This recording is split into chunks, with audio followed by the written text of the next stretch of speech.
Welcome back, people. It is episode 52 of season 5 of the Taxi Squad podcast.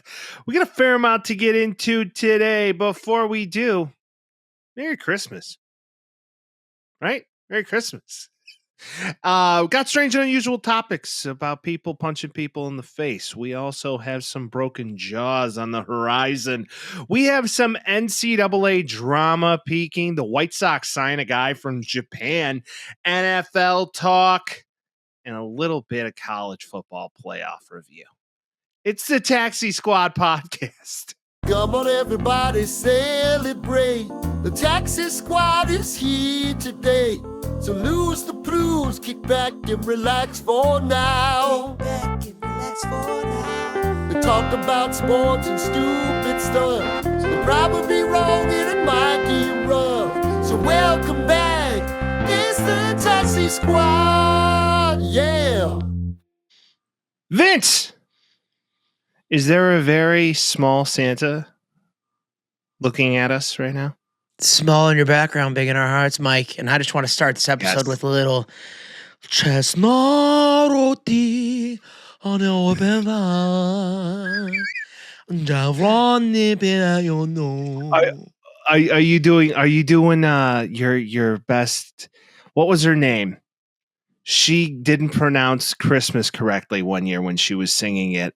I don't know. I think she was singing "I'll Be Home for Christmas" and she pronounced it Quinlan.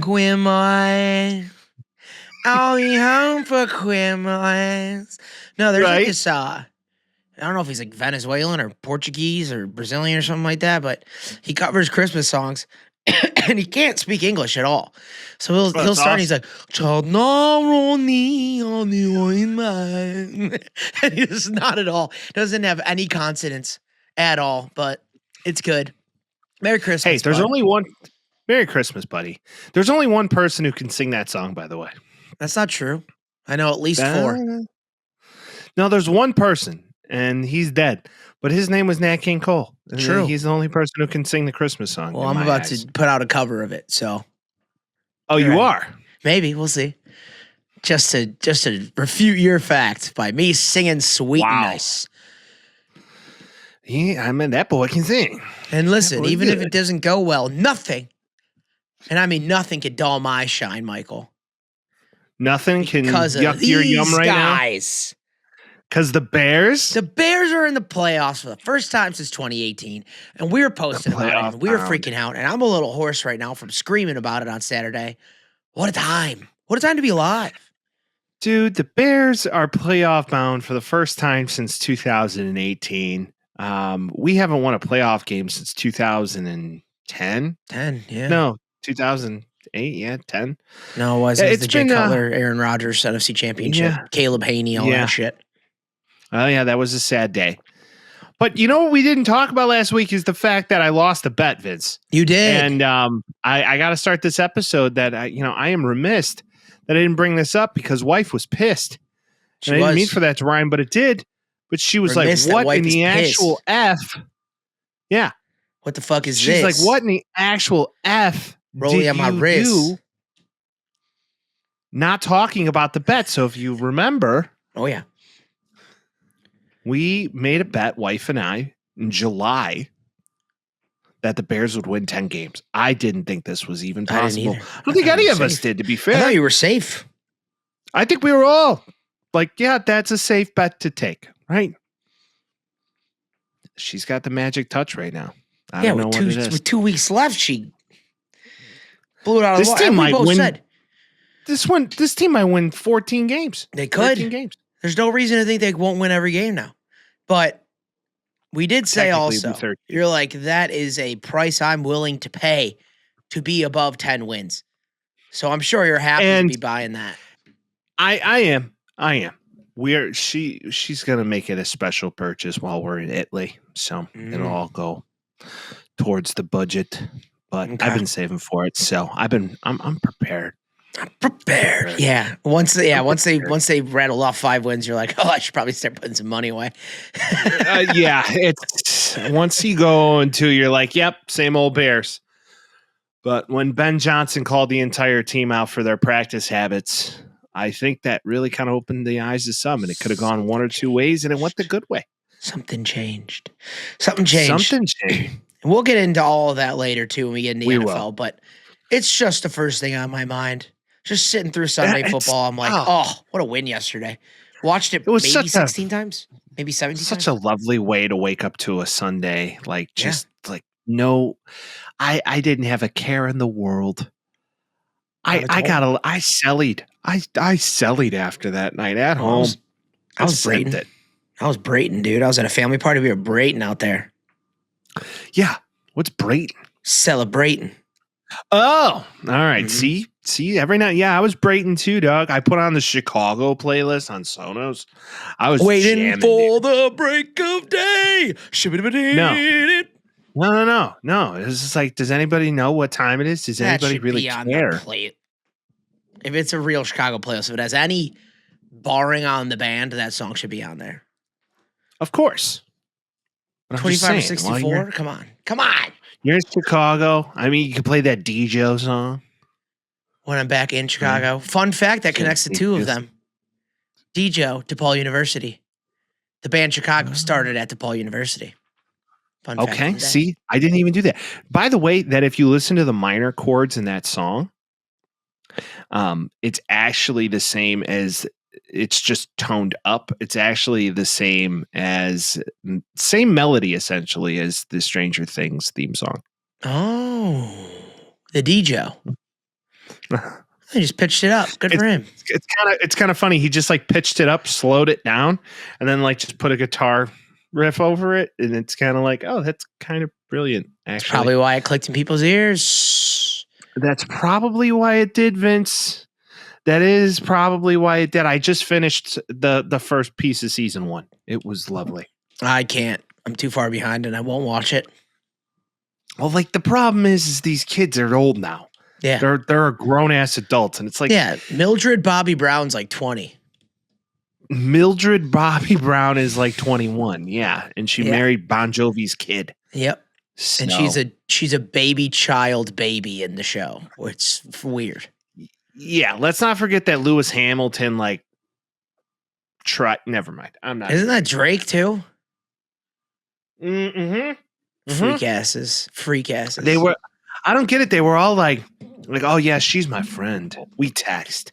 I'm sorry. She's not, grown man. No grown man should be texting a 15 to 18-year-old woman. Unless it's your daughter or your cousin. Your daughter, your niece, your cousin, somebody you're related to.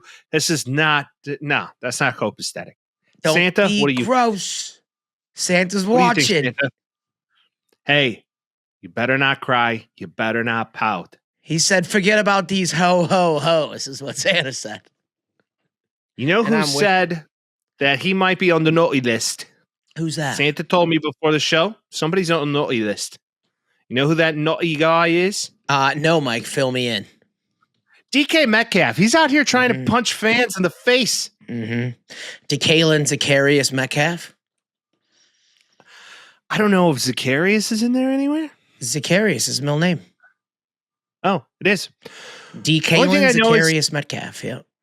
His father played for the Chicago Bears in the late 90s. He was a hoss. He was a big boy. Yeah. DK is kind of known for being a head case. I have a head case. I have a theory, Mike.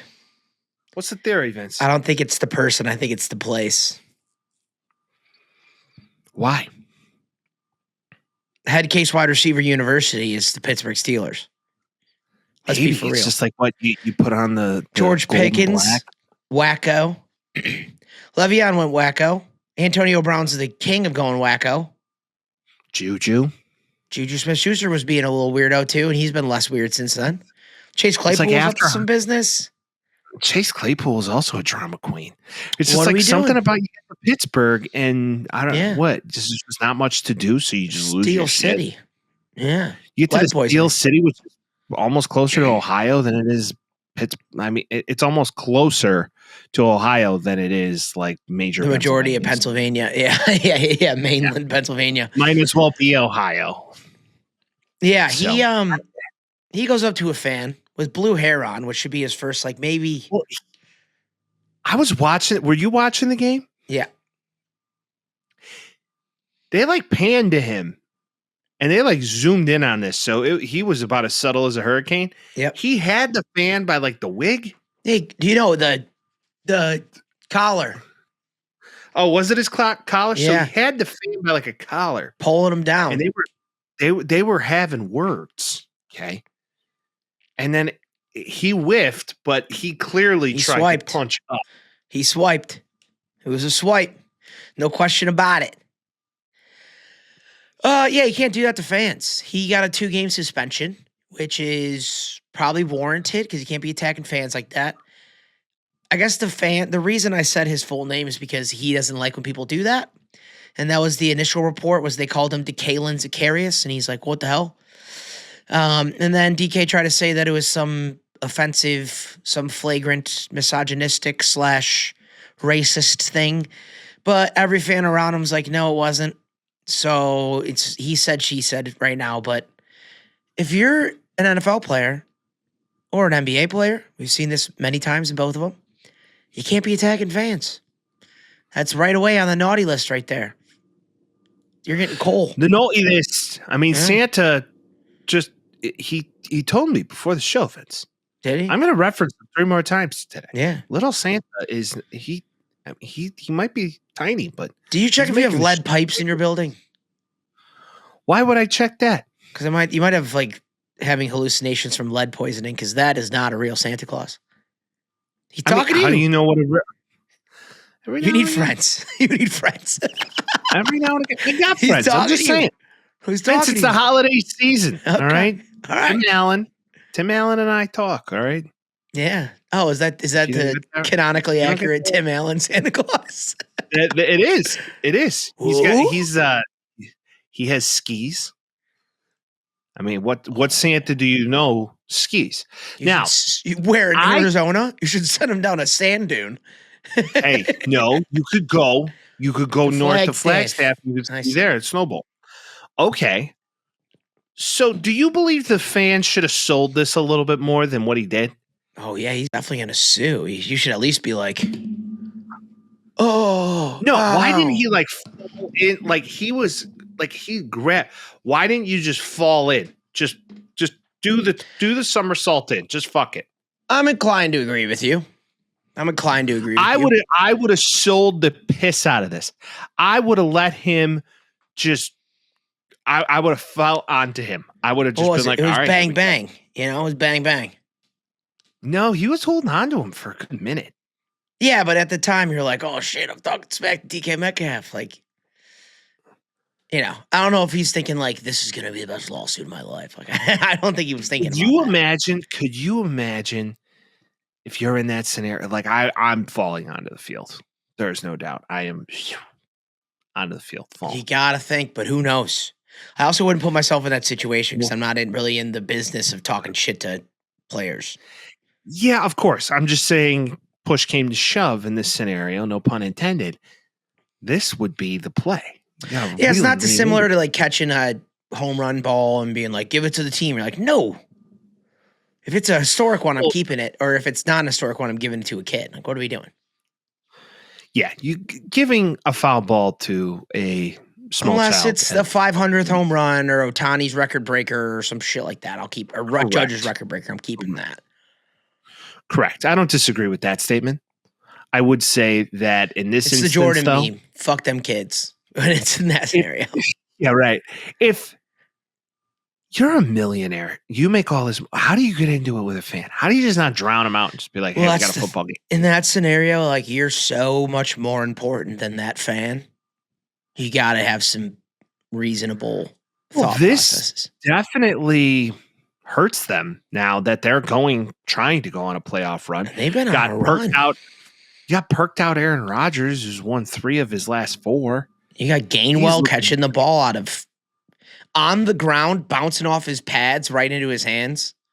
And I know we'll talk about it, but this game was insane. Like how many deliberations were going on between the officials. Like, was it a catch? Was it a penalty? Did you see the end when they were talking about it and they're like, it was a touchdown? But But now it it's wasn't- but now it's not.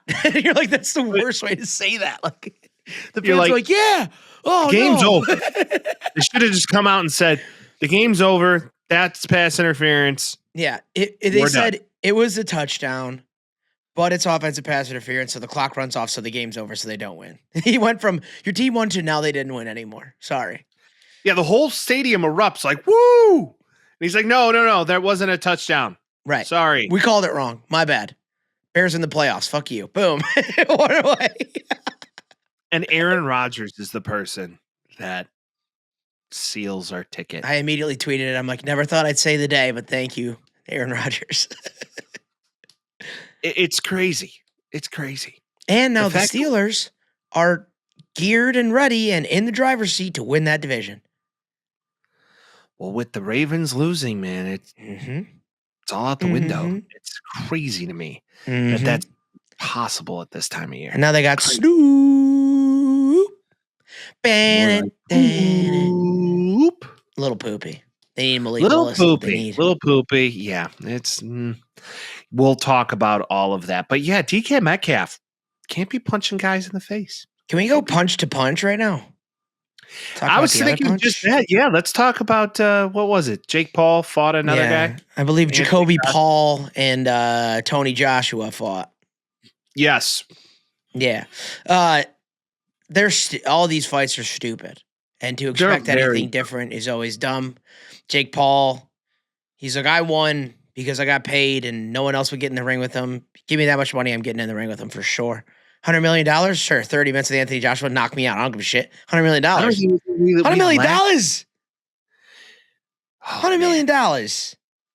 Do you see his jaw was broken in 2 places? Yeah, how expensive is that to fix, Mike? It's probably like 20-ish grand.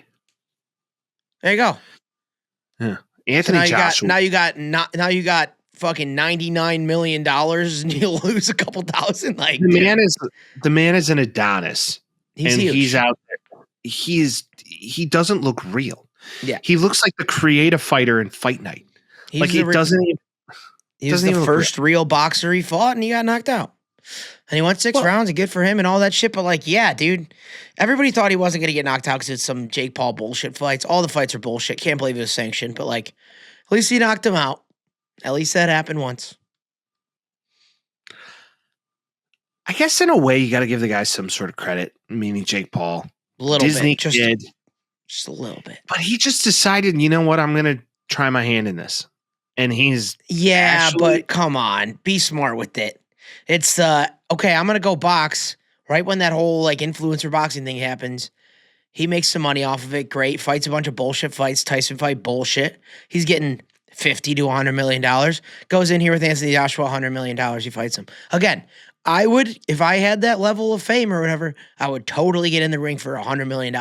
Don't give a shit who it is. Knock me out, Okay. please. Yeah, it's worth a concussion. It's worth a broken jaw for $100 mil. Break my jaw, I don't give a shit. So what's what? Your mouth's wired shut for Yeah, well, because that was the public sentiment was like, you know, he's a warrior for getting in the ring with him, and I'm like, well, I would have. Is he though? I'm pretty sure I would have. Is he a quote warrior for getting If he in got the in ring? there for free for the love of the game, then yeah, he's a warrior. But Yeah. $100 million, $100 million, million? Just to chill? $100 million? $100 million. He could take the next. I mean, he's just made a small fortune in that amount of time. So No, he could live the rest of his life easy. yeah, he doesn't have to box again ever if he doesn't choose to. No. Now, if he fights somebody in his division, like at a true cruiserweight fashion, because Anthony Joshua, what? He's a light heavy, I think he was a heavyweight in his prime, if I'm not mistaken. heavyweight. So this man's out But here, but Jake it's Paul like might be a light heavyweight, depending on how big he is. He's pretty big, dude. Yeah, you could put on the size, but that doesn't mean that that's your natural weight. It's not like he said he wanted to fight Tyson Fury, which that would be an insane fight. That would actually be. I mean, Anthony would Joshua die. said he wants to fight. Oh, I thought you were talking about Jake Paul. I'm like, Jesus. No, Well, that could, no, yeah, he- that could happen. If Tyson Fury's even allowed to. I don't even know how that works. I don't give a shit about boxing. I really don't. Nothing about me cares. Like, I'd just much rather watch the UFC.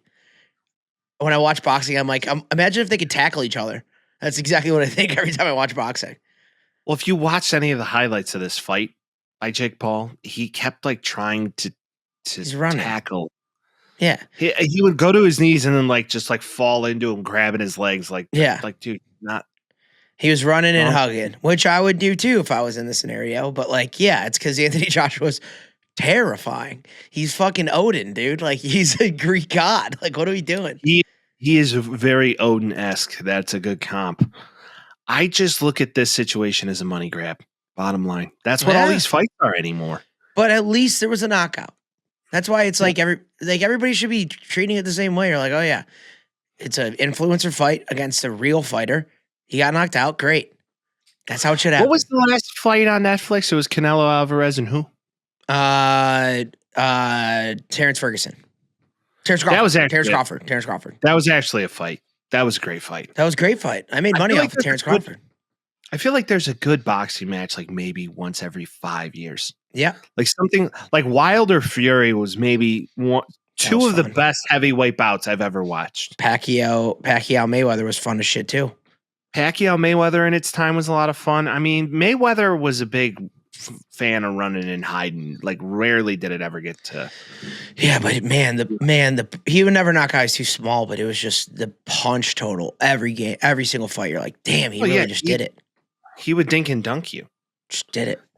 That's exactly what he was capable of. He's a slap hitter in boxing, and Dustin Pedroia is a Hall of Famer, you know? So it's fair. It doesn't matter necessarily how you do it as long as the stat sheet works, right? Yep. But yeah, there's that. I mean, hey, it's kind of like. Would you get in the ring with basically anybody for $100 million? Yeah. Me too. That's exactly what I was thinking the whole time. He's a warrior. No, he's rich. But is there stipulations? Because a lot of people were saying that, Jake Paul's trying to fight the fact that, he wasn't allowed to knock him out and he knocked him out. But technically, Jake Paul wanted to end the fight. And he was just like, I'm done. My jaw's broken. And he bowed out. It was a TKO. Right. So it was a technical KO. So technically he bowed out, which, okay. Still, you should if you have a broken jaw. You can't fight again. You can't keep fighting with a broken jaw. No, you're just going to add more insult to injury. So, yeah. No, it ended the way it should have. Truly. It needed to go 6 rounds, right? That was like the limit. I don't know. I don't know what it was exactly, but there was definitely some play there. All of them are going to have it. It's sanctioned, but sort of, But that's what makes you believe, like in boxing, like real deal boxing. Like, do we believe that some of that stuff is kind of cooked? You know who backs all that shit? No way it's real. Saudis? No, well, initially it was big money from guys up to no good. Oh, yeah. It moves to Saudis, which is big money of guys up to no good. Yep. What would Santa say about that? Santa? Other one. Santa. Yeah. What are your thoughts about the boxing? Jake Paul's a little bitch. No, he wouldn't say that. I had Anthony Joshua in 6 rounds anyway. Fuck yeah, money line, baby. He would. Yeah. Santa wants you. Santa wants you to be the best version of yourself. Oh. He also wants you to follow, and subscribe to the Taxi Squad podcast. Thank you, Santa. If you have a thought that you'd like to give this holiday season, give us a call, 312-725-2107, and leave your little thoughts. Yeah, maybe they're Christmassy, right? Maybe you just want to talk to the boys about what you're looking forward to this Christmas. Maybe you're going through a heated breakup and you want some back talk. Yeah, maybe we could be your Delilah. Maybe no one got you your Nerf gun this year and you want us to talk shit to your mom. I got you, bro. Yeah, we could do that too. Or to Vince's point, maybe there's an estranged lover in your life that you'd like to call us about and talk about. It's Delilah, 92.3. Oh, Delilah. And all those ladies with Chicago accents are calling. Oh, hi, Delilah. My son, Frankie, just really doesn't like the holiday spirit anymore. What do we do? God. What do we do? He's 15 and he doesn't believe in Santa Claus anymore. Give him a gallon of mulled wine and let him sleep on your couch. He'll love Christmas the next day. He's gonna be shitting red for days. Ho ho ho. Something about the wine shits, right? Something about him. Hey, we did get an early Christmas present this year, Mike. What's that? We got Munetaka Murakami. Say his name 5 times fast. Munetaka Murakami. Munetaka Murakami. Munetaka Murakami. Munetaka Murakami. Munetaka Murakami. Hey, hey. Munetaka Murakami. Hey. I think he goes by Mooney. I think it's Mooney. Mooney? Maybe. I think it's either Mooney or Mooney is what he wants to go by. We're in number 5 for your Chicago White Sox. Who would have thunk? Back up. Tell everybody you know. Who would have thunk? I didn't think for a second. I thought he was going to go to the Dodgers because that's where all of them go. That or the Mets or the Yankees or the Cubs. If you're from that, well, then that tells me if they were all out on him and they're like, all right, could just be the White Sox trying to make Well, no, the Mets were trying to get him, and then he decided to go with the White Sox. I wonder. And I guess it was a hard sell to Jerry, and then they're like, you know how much money you're going to make from Japan? He's like, oh, never mind. I like him now. No shit.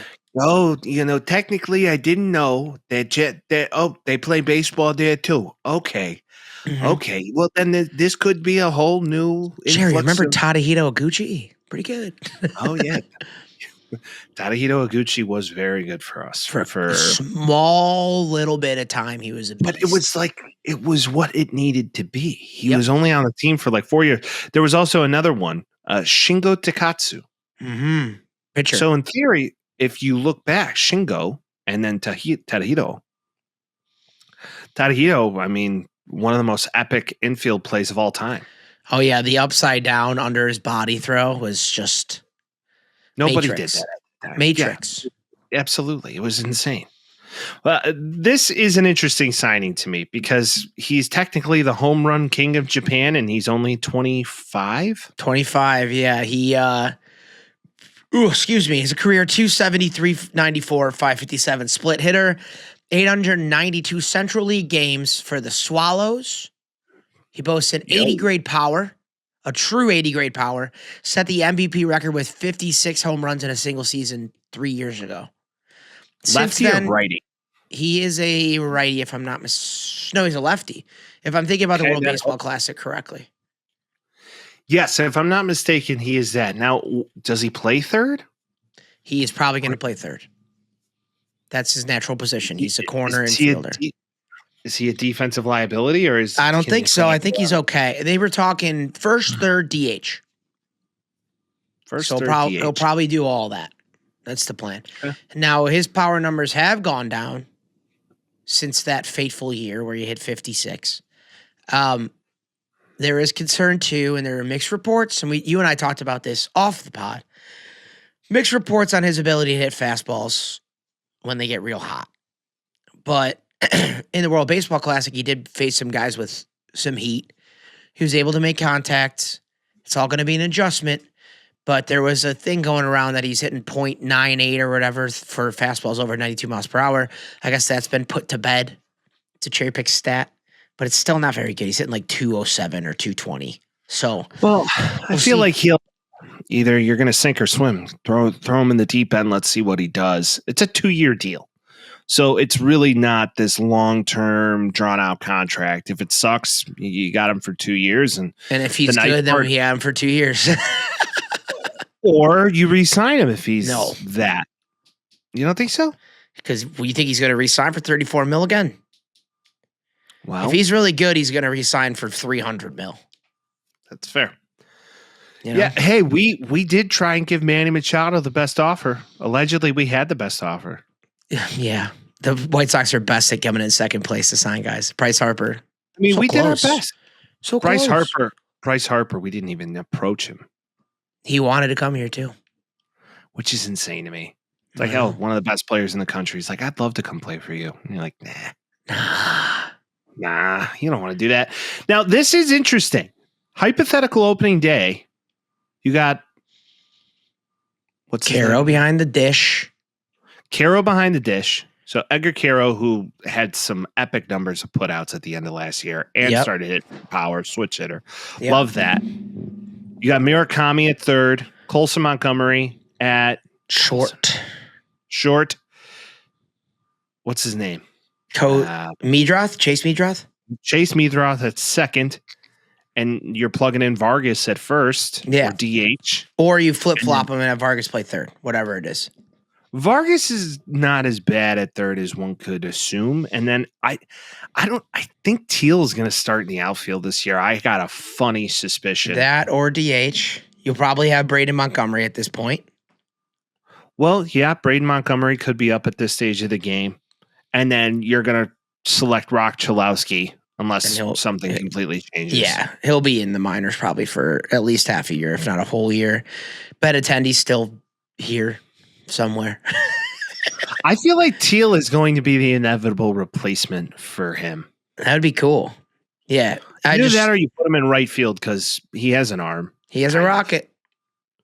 I don't know if it's a rocket. He doesn't have a catcher rocket from his knees, but I think if you give him a crow hop, he can throw the fuck out of the ball. That's kind of where I'm leaning with this. I think an outfield spot with him. I mean, Louis Robert, He's gone. He's going to be gone. Do you trade him at the deadline? You should have traded him the last deadline. You're either going to trade him before the season starts or you trade him at the deadline, but he's gone this year. I can almost guarantee it.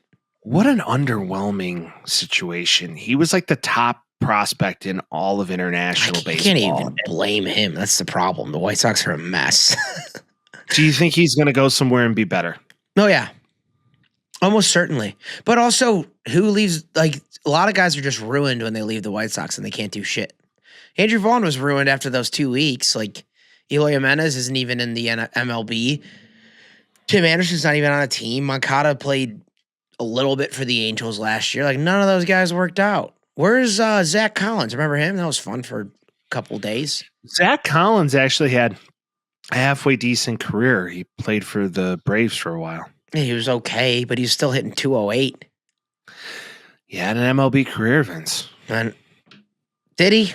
Madrigal phased out too. Madrigal was supposed to be it for us. He was good for us for a year. What would you say the over under is for Zach Collins on years in the MLB? 7. 7? 7 years. 4. Yeah. And he played altogether in those 4 years. He's played less than a full season of baseball. And his career batting average was 188. Well, he wasn't good, Mike. He was not. And we learned pretty quickly that he wasn't good. Yep. So we'll take it on the chin. But this team is getting younger, and I think it's promising. You bring in some international hype. It's either going to be one of those situations where you're better off for it, or you're still behind an 8 ball, which they're going up. They're not going down. That's all you can say. So hopefully we can figure out pitching, and it is what it is. But it's a semblance of positivity getting some guy from Japan and having that. Yeah, to have a notable free agent signing. Yep. If you're a White Sox fan, it's kind of a big deal. Oh, yeah. Just to see ESPN posting about the White Sox. It's like, oh, yeah. They didn't forget entirely who they are, like they usually do. Cool. And meanwhile, a team that signs a lot of guys haven't signed anybody yet. Who's that? The New York Yankees have not signed anybody yet, and their fans are like, what the fuck are we doing? And I don't know if Cashman knows what he's doing. I think Cashman knows what he's doing. I think he needs to figure out this aging roster of his, where he's going next. And maybe it's time just to unload it and just be done. You got to unload Boone, too. Don't know if Boone's the answer for the long term. Well, a lot of people are calling for Boone's head, but it's really difficult to get rid of Boone after a World Series appearance and multiple playoff appearances. And that's the I don't know how, I understand it, but who's going to be a better manager than him? Who are you going to bring in who's going to do better than him? Who's going to do that much worse, I guess, too? You think that? The manager doesn't affect baseball as much as it does, like, football, you know? It's mostly guys. So if you lose the locker room, then just get rid of them. And maybe he has, but I look at it like, here's an aging roster that's very expensive. Aaron Judge, Stanton. Doesn't look like Bellinger's coming back. Yep. And you have Paul Goldschmidt. I mean, it's just like Jazz Chisholm, who's probably your best young star at this stage. No, center field, Mike. Highest paid center fielder in the league. Who? Aaron Judge? Trent Grisham. Who? Yeah, Trent Grisham. You remember him on the Padres? Oh, yeah. Yankees got him high paid. Highest paid center fielder in the league. It blew my mind. Trent Grisham. That's crazy. I wouldn't have called that. I wouldn't have called that. Learned that the other day. I'm like, what the fuck? Just off the top of the dome, if I'm thinking of the Yankees, nobody wants Stanton. I don't know what. I don't. He doesn't run. Yeah, you can't anymore. He's too old. You just got to let him dwindle out. Like the LeMahieu thing. Judge, do you just turn him for? No. Yeah, he's the captain, dude. You have to keep him forever now. He's Mr. Yankee. No, yeah. He's your modern day version of DJ. Cheetah. Yeah. And they got, Garrett Cole comes back if he could stay healthy. They got Rodon. Like, they're not dead in the water, but it's a hell of a climb. It's not looking good. Do they try and make a run at trying to get, oh God, what's his name? Played for the Astros. Bregman? Sure, why not? He's old too, though. You're not getting younger. Well, that's what I'm saying. If you're just going to go all old. Why not? I'm kind of with you on that too. And hey, they could have got a guy that got traded today that went to their rival instead. Did you see this? No. Former Chicago Cub and St. Louis Cardinal, Wilson Contreras, is now Boston Red Sox. What's he going to play? He's not going to catch. Probably DH. Okay. First base. Yeah. I don't know. I could see that righty bat just dinging balls off of the monster all day because he hits liners. He does, but I don't see that being a thing. I don't know. In my opinion, right now, if we're looking at the free agent class, Kyle Tucker's still out there, Bregman, Cody Bellinger. You should try and make a run at Tucker. Yeah. If you're the Yankees, you should. I could see him in pinstripes. For sure. I think the Cubs will make a run at Bellinger again. Be like, hey, come back. Why not? Yeah, it would make a lot of sense. They were pretty good last year, man, and they lost Kyle Tucker. They got to get something to fix. So you just like, hey, but does Kyle Tucker ask for way more money than Bellinger, or is it a nominal difference? Oh no, Kyle Tucker's going to ask for the bag. I think he's a Boris guy, if I'm not mistaken. I think they both. So he's going to ask. He's going to ask for an absorbent amount of What's money. the age difference on him? I don't know. I think it's 4 years, 3 years. Tucker's 28. I think Bellinger's 30.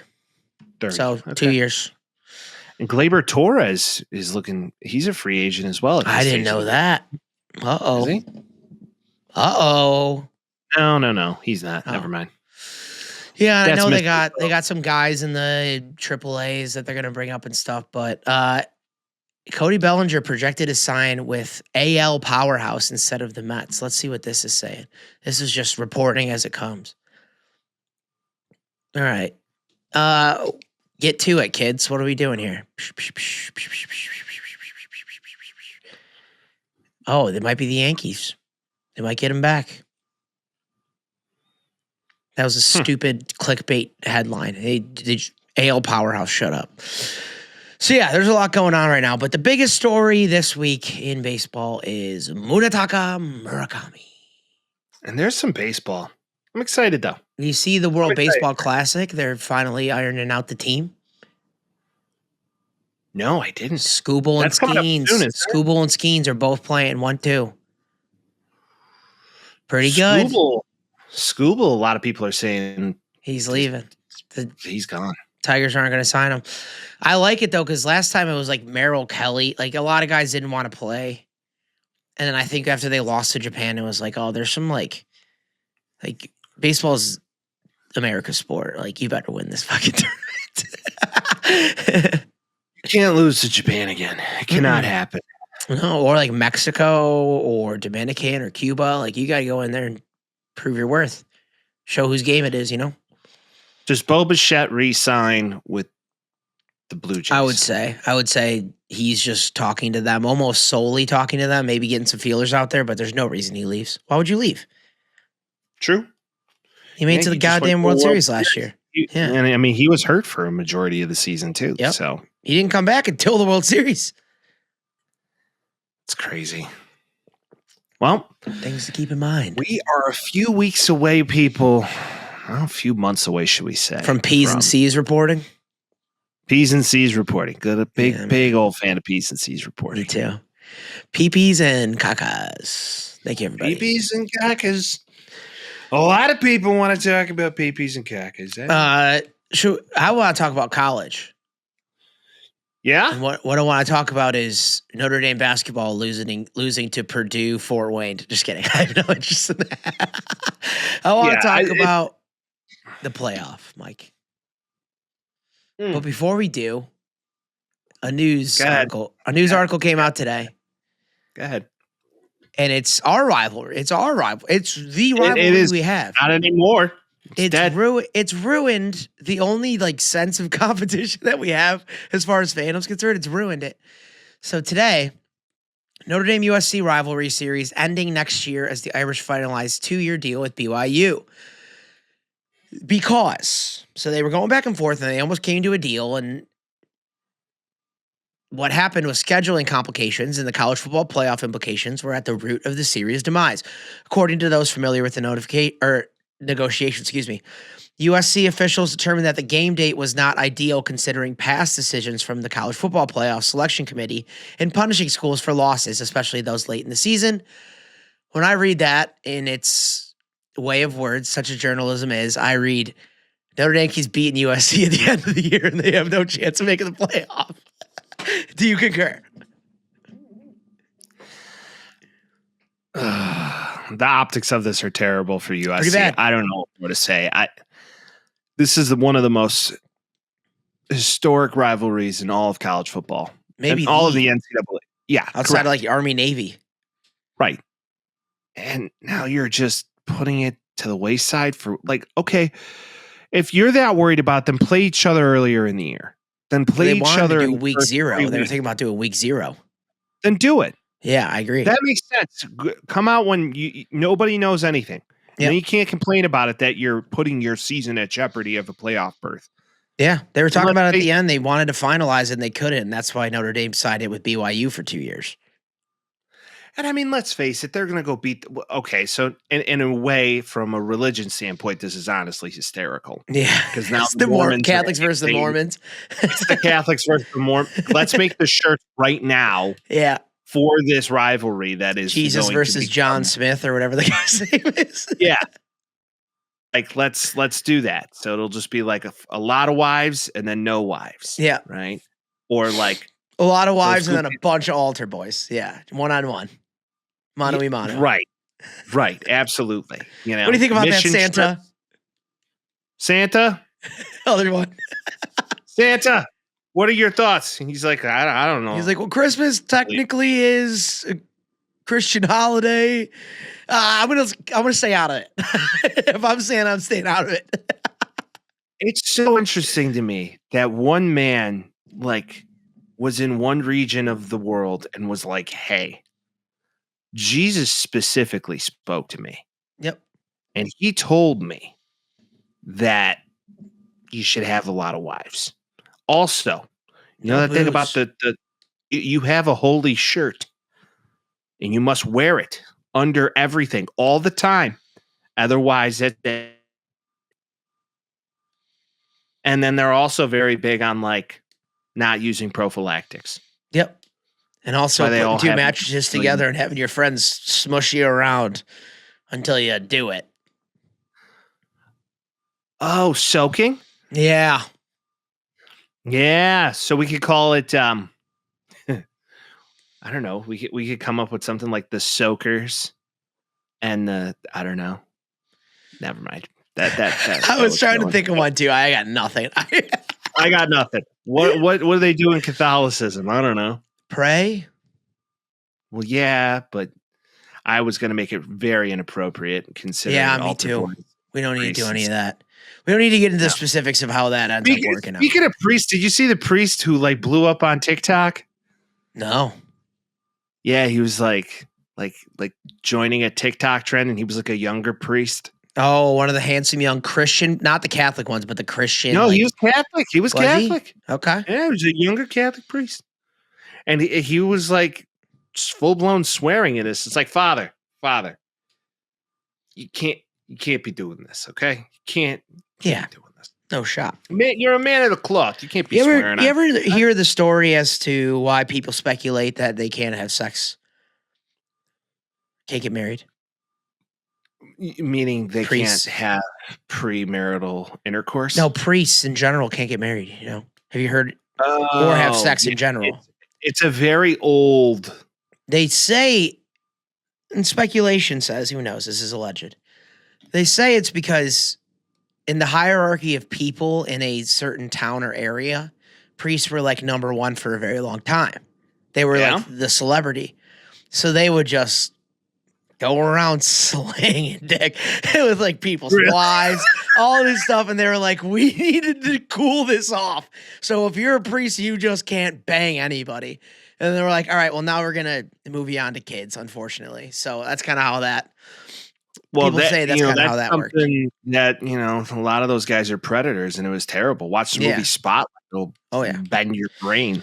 That movie was... But it's not like all of them. I know, I understand if you're... But it's only in the Catholic religion, right? Because, for example, like in Orthodox, like Christianity, right? So like there's Greek Orthodox, there's Serbian Orthodox. Those priests are capable of getting married and having families. I know. I think it's because Catholicism's so old and took over the world for so long. And it should change. It should definitely change. Now, I'm all about Pope Leo, okay, right?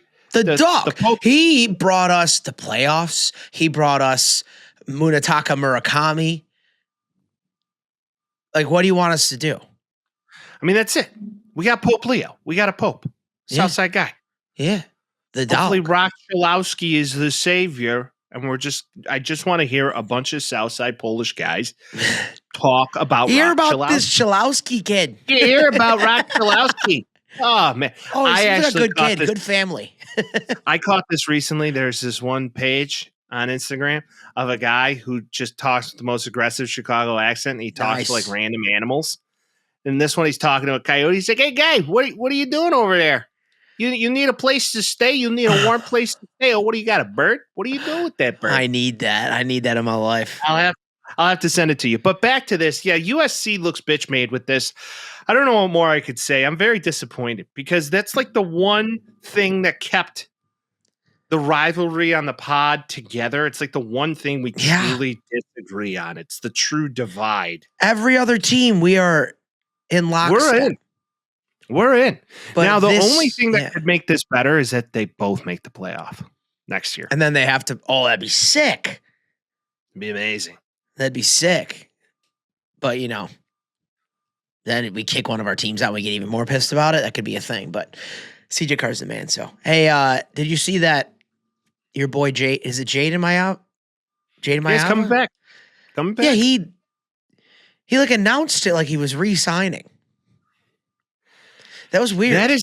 That is this crazy time to be alive in modern NCAA football.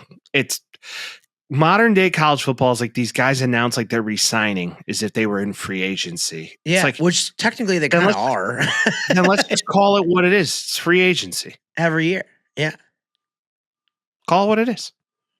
So yeah, he's re-signing with this college that he committed to for 4 years. I don't understand this. It's like, oh yeah, I'm announcing today I'm re-signing. Oh, okay. Something's got to give is what's happening. Seriously. At some point, abolish the NCAA. Because now you got like commissioners of the NCAA coming out being like, yeah, well, Notre Dame should be in a conference. Pretty simple. If they wanted to be in the playoff, they should be in a conference. Well, you hear what they're doing next year? No. I hate this rule. I think it's garbage. And if you're talking about making you look bitch made, this makes them look bitch made.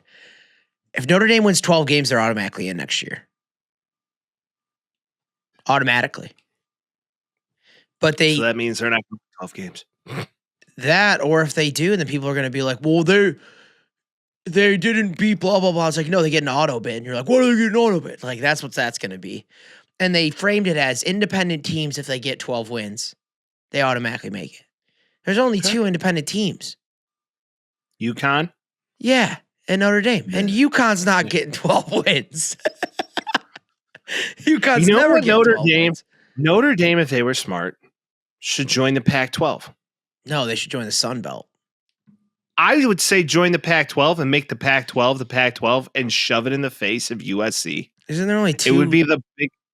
There's only two teams. Technically, there's like going to be 4 teams in the Pac-12. Was it Colorado State, Washington State? Like Colorado Oregon State, Washington State, Oregon State. I think Stanford's in the Big 12 now. Yeah, it's going to be interesting to see how it plays out. But your Notre Dame, like, yeah, fine. I know, but they got to play in a conference that has a champion. Like Pac-12 championship doesn't mean shit, you know. And not anymore. It doesn't. It used to mean. But also, it's like now they're like. Now everybody wants them to join. They're more like, fuck you, dude. We're not joining one. Now if we get 12 wins. But my thing is like, that makes Notre Dame look bitch made because then it's like, well, we won 12 games, so it is what it is. It's like you want them to win by merit. You want them to get in by merit and have the committee decide. But also they're going into their committee meeting eating fucking Raising Canes and crumble cookies and then deciding how a team's getting into playoffs. Like it's unfair off the bat. But there needs to be a solution. Essentially what you mean by that is that it's bought and paid for because it's the cronies of these primarily, we've talked about it, a lot of people with a lot of money and they give you a bid to be on that committee, which I think the committee's cooks. They're cooked. They're all bought and paid for. Yeah. Like Alabama getting another shot in it after getting absolutely embarrassed. Yeah. But we'll talk about that horse shit. I was going to say, at least this week, all of the games were really close and really competitive. 2 of them were not. Yeah. And the two that were the ones that we said were going to be competitive. And the 2 that weren't were the ones that everybody said that weren't going to be competitive. Pretty much. I mean, JMU covered. They covered. Yeah. You would have bet that way. Because the spread was like 20 points, though. Yeah, it's crazy to me. I think it was 19 and a half when we looked at it. Let's see. They won. It was 34 to 51. Yeah. But I think the spread when we talked about it last week was 19 and a half, which is crazy. They lost by 17. Yeah, they covered it. But okay. That's the thing. It's like, and we said it last week too, it's like you're going to go in there. Ole Miss with no coach beat Tulane by 31. Mm-hmm. What are we doing? Like, we knew that was going to happen, and you got to kind of reward the teams for it. But, like, as far as the product's concerned, like, I'm with Joel Klatt on the football side, not the basketball side. But the football side, put a better team in there, man. You can't tell me that it couldn't be Ole Miss versus Vanderbilt. It would have been a better game. Or Texas or Notre Dame or... I understand what you're saying. I do believe, though, that right now it's one of these situations where, yeah, I understand, make them better teams, but there just needs to be 2 mega conferences. That's what this boils down to. Yep. And you cannot do this anymore. It takes a lot of independent schools to agree to do that, though. And those final 4 games are going to be outstanding. The table is set. And we'll talk about the games individually here in a minute. But you know what? Those 2 mega conferences are just going to be all of the best teams. That's fine. I know, but then it's like, you know, what do you get if you're Oregon State and you have quite a year? Or like UCF and you have quite a year? Or Duke. Duke's not going to join the Big Ten. I just half think of the ACC isn't going to abolish the NCAA. It needs to go away. It does. There needs to be a better solution to that. Needs to be a better solution to this. I don't know if it'll ever change. I feel like a broken record on this topic. Santa, what do you think? Ho, ho, hoes. Money hungry hoes is what he's saying. Money hungry hoes is that's it. But now we're to a point where they need to treat this like the baby NFL. And if you don't, you're just continue to see this. Now, it is exciting. I think it's pretty cool that this kind of like the no rules. You know, you can Wild go West. wherever you want, do whatever you want. It's fun. It's exciting. As a podcast, it's great. It is great. It gives us a lot of topics. But the product is like meh sometimes. Well, meh. The product is not always matching where the money goes, right? Yeah. But you know, you look at, let's talk into these games like Alabama, Oklahoma. That game lived up to the hype. Alabama. Oh, you, man. Came out of nowhere in that second half. And this game was just the tale of 2 halves. There's no other way to put it. Dude, the Diddy prosecutor, if you will. 50 Cent coming out doing Many Men and Ty Simpson going crazy, and you're like, oh, Alabama's going to win this game. Oh, no. Because that was OU's song, and Ty Simpson was going crazy, and you're like, oh, boy. Oh, boy. They didn't realize it was like the reverse Uno card of the century. Yep. Alabama, I think, remembered that loss a few weeks back, 2 months ago now. It's crazy. Time flies. And they're like, okay, we're going to go do the same thing to you. Well, a lot of people were saying that Kalen DeBoer, if he loses this game, he might go to Michigan. That's not going to happen anymore. Nope. Now they're still in it. John Mateer didn't look to be 100%. That defense. They were up 17-0 in the first half in the 2 minutes into the second quarter, something like that. Yeah, and then Alabama scored 17 points in the second unanswered. quarter. I think they scored 27 points unanswered, I think. So looking at the breakdown, Alabama scored 17 points in the second quarter alone to OU's 7. And then the rest of the game, it was just Bama roll. Defense Bama. Stopping Oklahoma on every third down they have. Pressuring the shit out of Mateer all day. Couldn't get rid of the ball until the end of the game where you felt like they kind of had a chance. Every time they scored, Alabama went back and just scored right back after them. That was the thing. They scored 17 points, and then Bama scored 27 unanswered.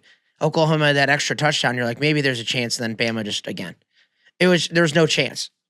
Well, Oklahoma couldn't run the ball. Bama really couldn't run the ball. No, John Mateer's athletic, but it just looks like he wasn't playing 100% healthy. He's gone after this year. So it's that pick six changed all motivation, all momentum, and it just felt like it ended. It just all the helium out of the Oklahoma balloon. It was dead on the ground.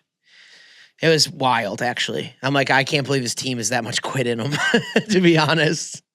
Well, especially at home, I couldn't believe that they gave up the way they did in that second half. It just looked like the third quarter, they wanted nothing to do with that game. Mm-hmm. And then 50 comes in out of nowhere and motivates the other team to finish the game, which doesn't make any sense. It's their song. They've been doing Many Men all year. I don't get it, but it's one of these situations now that Alabama's right back in the thick of it. I hate it. I hope they get destroyed this week. There's a path that, they're back. I don't think they're making past next week. No? That's tough. It's tough sell for me, bud. Why is that? I think them and OU are a closer competition than anybody they're going up with now. Okay. Because who they play? Ohio State? They got Indiana, babe. Oh, yeah, fuck that. Indiana's going to rout them. I said this last week, though, and they didn't get routed, so maybe they will, again, play well, but, I just can't. Indiana's that good. And if you're going from John Mateer to Fernando Mendoza on that team, those are two different things. Different it's games. I feel like they should give us what we want, right away, because, this upcoming Saturday is just shitbowl after shitbowl after I'm not going to watch any of it, to be honest. I really don't think I am. I think I'll tune in some of Saturday. Pittsburgh, East Carolina, maybe Clemson, Penn State, just because there's something there. Maybe Georgia Tech, BYU, and the Pop-Tart Bowl. That's true. See the fulfillment of the Pop-Tussie, if you will. You see that they did the beginning and they were like, all right, both coaches put a Pop-Tart in the toaster and put the thing down. Marcus Freeman would never fucking do that. I was just watching that. I was like, there's no way in hell Marcus Freeman would do that. What about the Mayo Bowl? You don't think he's going to be totally in on the Mayo Bowl? No, he's just going to get covered in mayo? No, I don't think so. All right. I don't know. Penn State, Clemson could be fun. I feel like, Georgia Tech, BYU will be also fun. The Arizona Bowl, Miami, Ohio. What sucks is that guys are just sitting. They're going to sit so many guys. So many guys aren't going to want to play. There's no stakes in the game. It's not like it used to be for the love of the game, and it just isn't a thing anymore. It's still fun. It's still kind of fun. It's kind of fun in the same way that, hey, there's football on. Let's put it on for fun. Not I'm really excited to watch that. I'm not jacked to watch it. I'm just going to have it on. Because I like football. Yeah, and that these are great games to bet live because it's you could totally see one team who's in it. I know, but it's still fun every now and again. So LSU, Houston, have fun. Yay. Okay, so the table is set. Before we talk about the table being set, we got Miami, Texas A&M. Marcel Reed looked puke. He looked horrible. Both teams looked puke. That was a horrible, horrible game. I don't understand it. Like, Marcel Reed looked as if he, in the first half, was going to put the team on his back and win this game. Then he threw like 2 really bad picks, and Miami's defense was picking the end zone. I just want to know what the cocaine budget is for Desmond Hurricane. Yeah, dude, you see him kiss Mario Cristobal in the face, and then Mario Cristobal's like, "What the fuck is wrong with you?" I did not see that. He kissed him on the cheek. It was funny as hell. He's did? like, dude, what the? Yeah, he's like, dude, what the fuck? He's like, yo, you're not Italian. What the fuck are you doing? Why are you kissing me? What the hell is this? Yeah, it was so funny. And Miami couldn't do anything either. Honestly, the player of the game is Desmond Hurricane Bain, dude. That's the only one that did anything. It was a shit game. And now they get Ohio State, right? I think they do. Mm-hmm. Yeah, that's cakewalk. No, they get Georgia, I believe. Oh, that could be closer, but still, it kind of feels like a cakewalk. Oh, no, you're right. Ohio State. I was going to say, I'm going to pull up the bracket so I don't just keep guessing every single time. Yeah. Good call.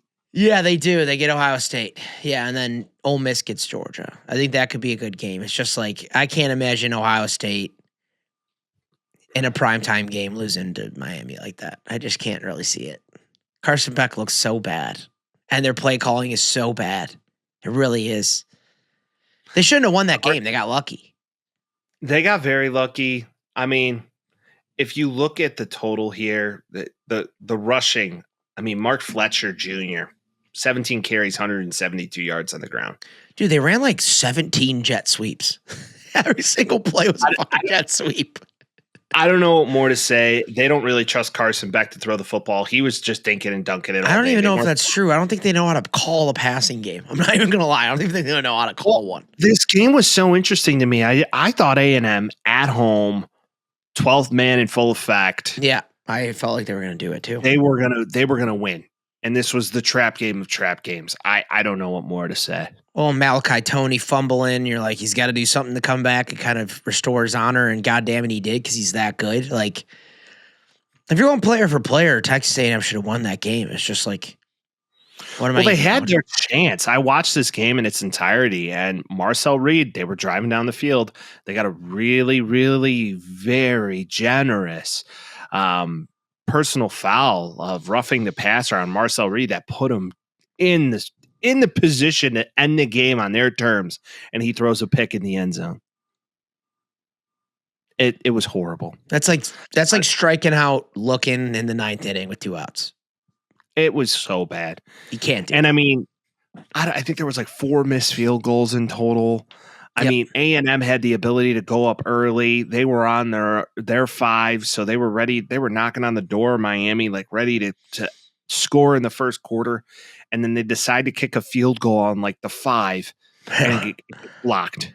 If you're inside the 10, just go for it. Always go for it. In this scenario, just all balls go. Always go for it. Like, because what's worst that can happen is if you go for it and it's an incomplete pass, the other team gets it on like the 3-yard line, and then you got Desmond Hurricane Bain fucking on his ass. Like, why would you? The 3 points is not worth it if you're that close. It just doesn't make sense to me. No, it is not. No, it is not. I don't understand a lot of the coaching decisions that were made in this game. It was defense, defense, defense, and then there was one drive where I just feel like Texas A&M's defense was exhausted. I don't know what more to say. They were on the field a lot. They were. And I think possession-wise, Miami had them beat. It's just, I mean, they threw the ball a hell of a lot more. Carson Beck just went over 100.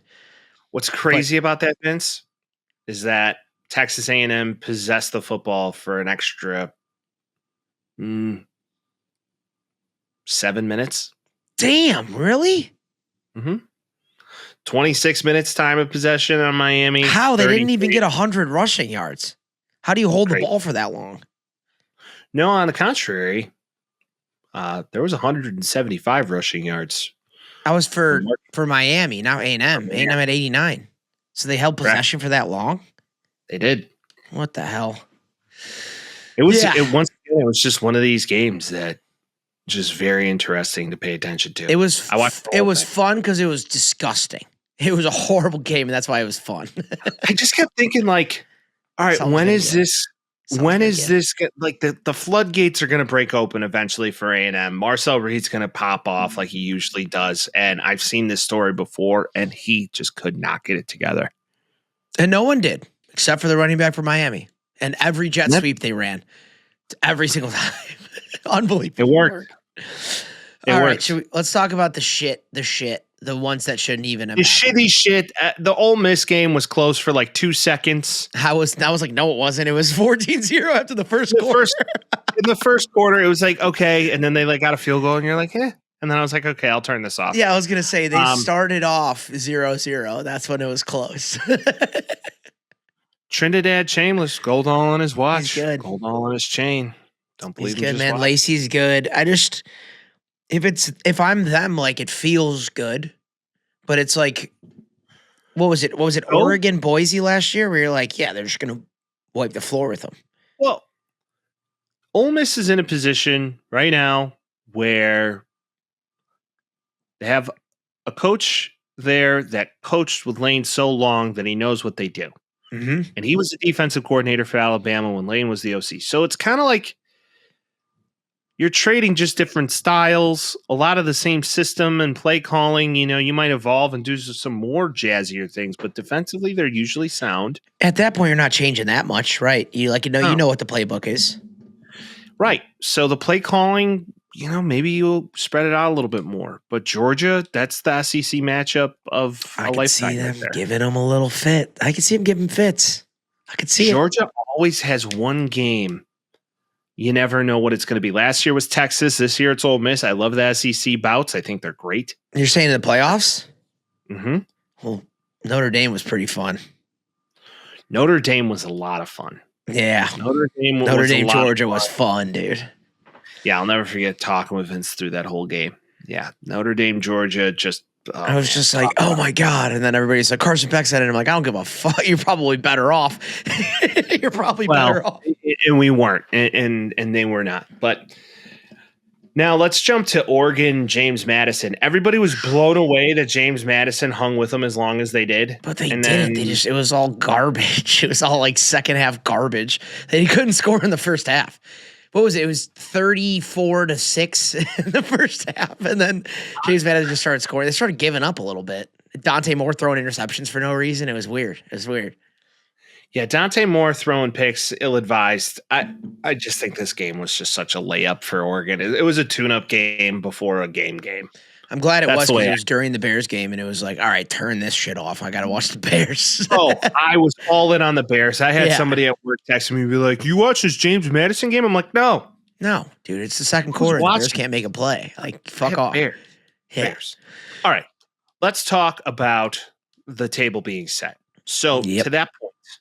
Forks on the left, knives on the right. That's usually how that works. That's how it should work. Do they do that shit different in Britain? Some people go side by side. Yeah, but not in a fancy dinner, dude. You got to do the stack. Never know. You got to do spoons. You got to do big spoon, small spoon, you know? Big fork, little fork. Exactly. Yeah, you know what I mean? Hey, but a knife. Oh, you know? I've never seen somebody aggressively overpronounce butter knife in my life. Butter knife. Oh! Give me the butter knife. Spread okay. That shit. Sharon Moore, dude. So. Threaten her with a butter knife. Oh, God. Don't Sharon Moore me now. Please not. Next time we're out to a nice dinner, I'm going to be like, Sharon Moore, anybody? Yeah. Does anybody what does that mean? It's like you put the raspberry jam on the bread. It looks like blood. Fuck you. Absolutely. Oh, okay. So Miami, Ohio State. We start this in little extravaganza, if you will. Yeah. On New Year's Eve. Yep. Night game, prime time, Miami, Ohio State in the Cotton Bowl. Vince, does Ohio State make an example out of them? Yeah, for sure. If they couldn't do that well against A&M, like Ohio State's defense is a lot better. Not crazy a lot better, but they're a lot better. I don't disagree. Their offense is also a lot better than Texas A&M's offense. Okay. I don't think they're going to blow them out crazy, but I think it's going to at least be like a 2 to 3 score game. So you believe they can win by 10. They can win by 10. They can win by 13. Maybe 14. I wonder what the line's going to be. That's going to be interesting to see when those. You think lines it's up start. yet? I doubt it. Let me see. If I had a guess, if it's up, it's probably got to be close to what you're saying. So probably 10 and a half, 9 and a half. 9.5. Ding dong. 9 and a half. Okay. What do you think the over-under is on this game? 45. 42.5. Close. Wow. Update for you. The Colts and the 49ers are tied going into the second Oh, yeah. quarter. We're recording this on Monday, by the way, kids, because Mikey Boy's got to get back to Chicago. Well, yeah. And do you really want to listen to a Christmas morning episode? Let's be fuck no. So, yeah, that's why this is out today. So, if you're listening this is why this is out today. You get us a little early this week because of Santa. Yeah. So don't blame me. Because that guy. That fucking guy. This guy. If you're watching this with us. Okay, so 9.5. Now, Oregon it's listed Tech on the fucking bracket. I can see it right now. Yeah. Oregon, Texas Tech. This is Guess the line, Michael. 1.5. Correct. Crazy. This is the best game. Word. You think it's the best game? No, I don't. I think Ole Miss Georgia is the best game. I think it's the second best game. Okay. So you get this game, the general lineup of hungover football you get to watch on the first of the year is wonderful. You get to ring in 2026 on just a random Thursday, just to sit and rot all day on the couch, 9 a.m. to 9 p.m. basically. Yep. You get to be on your couch watching college football. So Oregon, Texas Tech, this game for me, Texas Tech, they seem to be the team for me right now. I don't know what it is. They got them in Miami. This is about to be a game. It's going to be fun to watch. I have such a hard time believing in a Big 12 school. Really? Such a hard time. I know they're good. Most money spent in the NIL this past offseason. I know. But that doesn't always mean.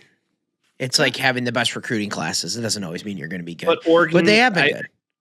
But Oregon's the best team they've played all year, without a doubt. That's where my head's at. I don't believe in Oregon. I really don't. I think Texas Tech can win this game, but I don't think they can win in the semifinal. So, like, if I'm being honest, Oregon is favored and they should be. Okay. That's fair. That's very fair. But I don't even know who to pick. I would lean Oregon, but to your point, it is a pick 'em. Alabama, Indiana. Do you know all the lines for these, or are you going to guess? I'm going to say Indiana's favored by a touchdown. Almost 6.5. So Indiana, to me, I think Zignetti's going to go try and make an example of his former team in the Rose Bowl. I don't think so. You don't think so? I think he's going to be. I don't think he's going in there like we have to destroy him. I think he's like, because last year he did, like, he was very much like we're the big bad Indiana. We'll come in here, we'll destroy anybody, Google me, all that shit. I think he's more locked in this year. I think he's like, I'm not trying to beat him by 50. I'm trying to just constantly outplay him over and over again, play by play. So I think it's just going to be like in the trenches. I think he's going to make sure he's running the ball. He's not going to force the ball out of Mendoza's hand. And I think he's going to play tactically, and I think he's going to win this game by at least a touchdown. Okay. I can't believe in Kalen DeBoer. I just can't. Something about him. Even in that Oklahoma game, they won, and I'm like, did ya? I think, to be fair, I think Indiana's going to smoke them. I think Indiana's going to make an example out of them. Absolutely. In the Rose Bowl. Although Bama does historically play well in the Rose Bowl. They've played in the Rose Bowl, I think, past Kalen DeBoer, Bama. Two of the past 4 years. That one year they played OU, and then the other year they played Georgia. Yeah. So and then they played Michigan, right? And that battle was like Saban's last year. So it's definitely one of these games that I could see it go. I just think Indiana's gonna they're gonna win. Bama's not winning this game. Okay. Georgia, Ole Miss, Sugar Bowl. I think this is played once again. Oh, we got them in New Orleans. You know what the line is? Georgia by a touchdown. It's almost the same thing. Yeah, 6.5. Okay. This is a trap game for Georgia, in my opinion. I think Ole Miss wins this game. Outright. I don't know if Ole Miss wins. I'm taking a money line, baby. I think this seems like one of those games where Ole Miss is going to start out pretty warm in the beginning, and then before you know it, it's just going to be like, okay, this game's over. Yeah, I mean, Georgia's got some dogs, for lack of a better term. But I just, something about Chambliss, dude. When he plays, I'm like, I just wholeheartedly believe in him. And part of me too feels like Ole Miss has a chip on their shoulder a little bit. They're like, let's prove some people wrong. Like, let's fuck them up. I like him. I think Georgia's still Georgia, and especially after the hurting they put on Bama a few weeks back. I think they're too big for their britches again, to be honest. It's a trap. It's a trap, dude. I think it's okay. Well, I don't know if it's a touchdown. Maybe it's a field goal. I wouldn't be surprised if Ole Miss makes a game out of this. Remember with Lane earlier in the season when they played this game in Georgia, it was like a touchdown. So the line's about right on. And it was a high-scoring game. Will it be that again? These games are usually leaning towards the unders as time goes on. I don't know. It's going to be a fun one. They know him. They played him. The table is set, people.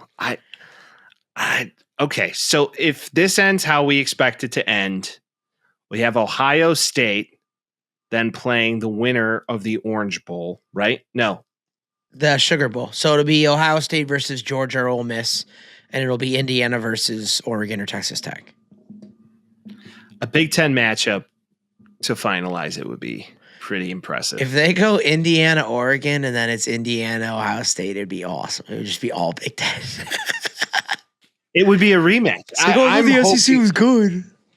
I'm hoping for a rematch in the Big Ten. I think it would be a lovely narrative. It has to be. You have to do one too. Yeah, it has to be those teams. Like, they have to come hell or high water. It has to be that.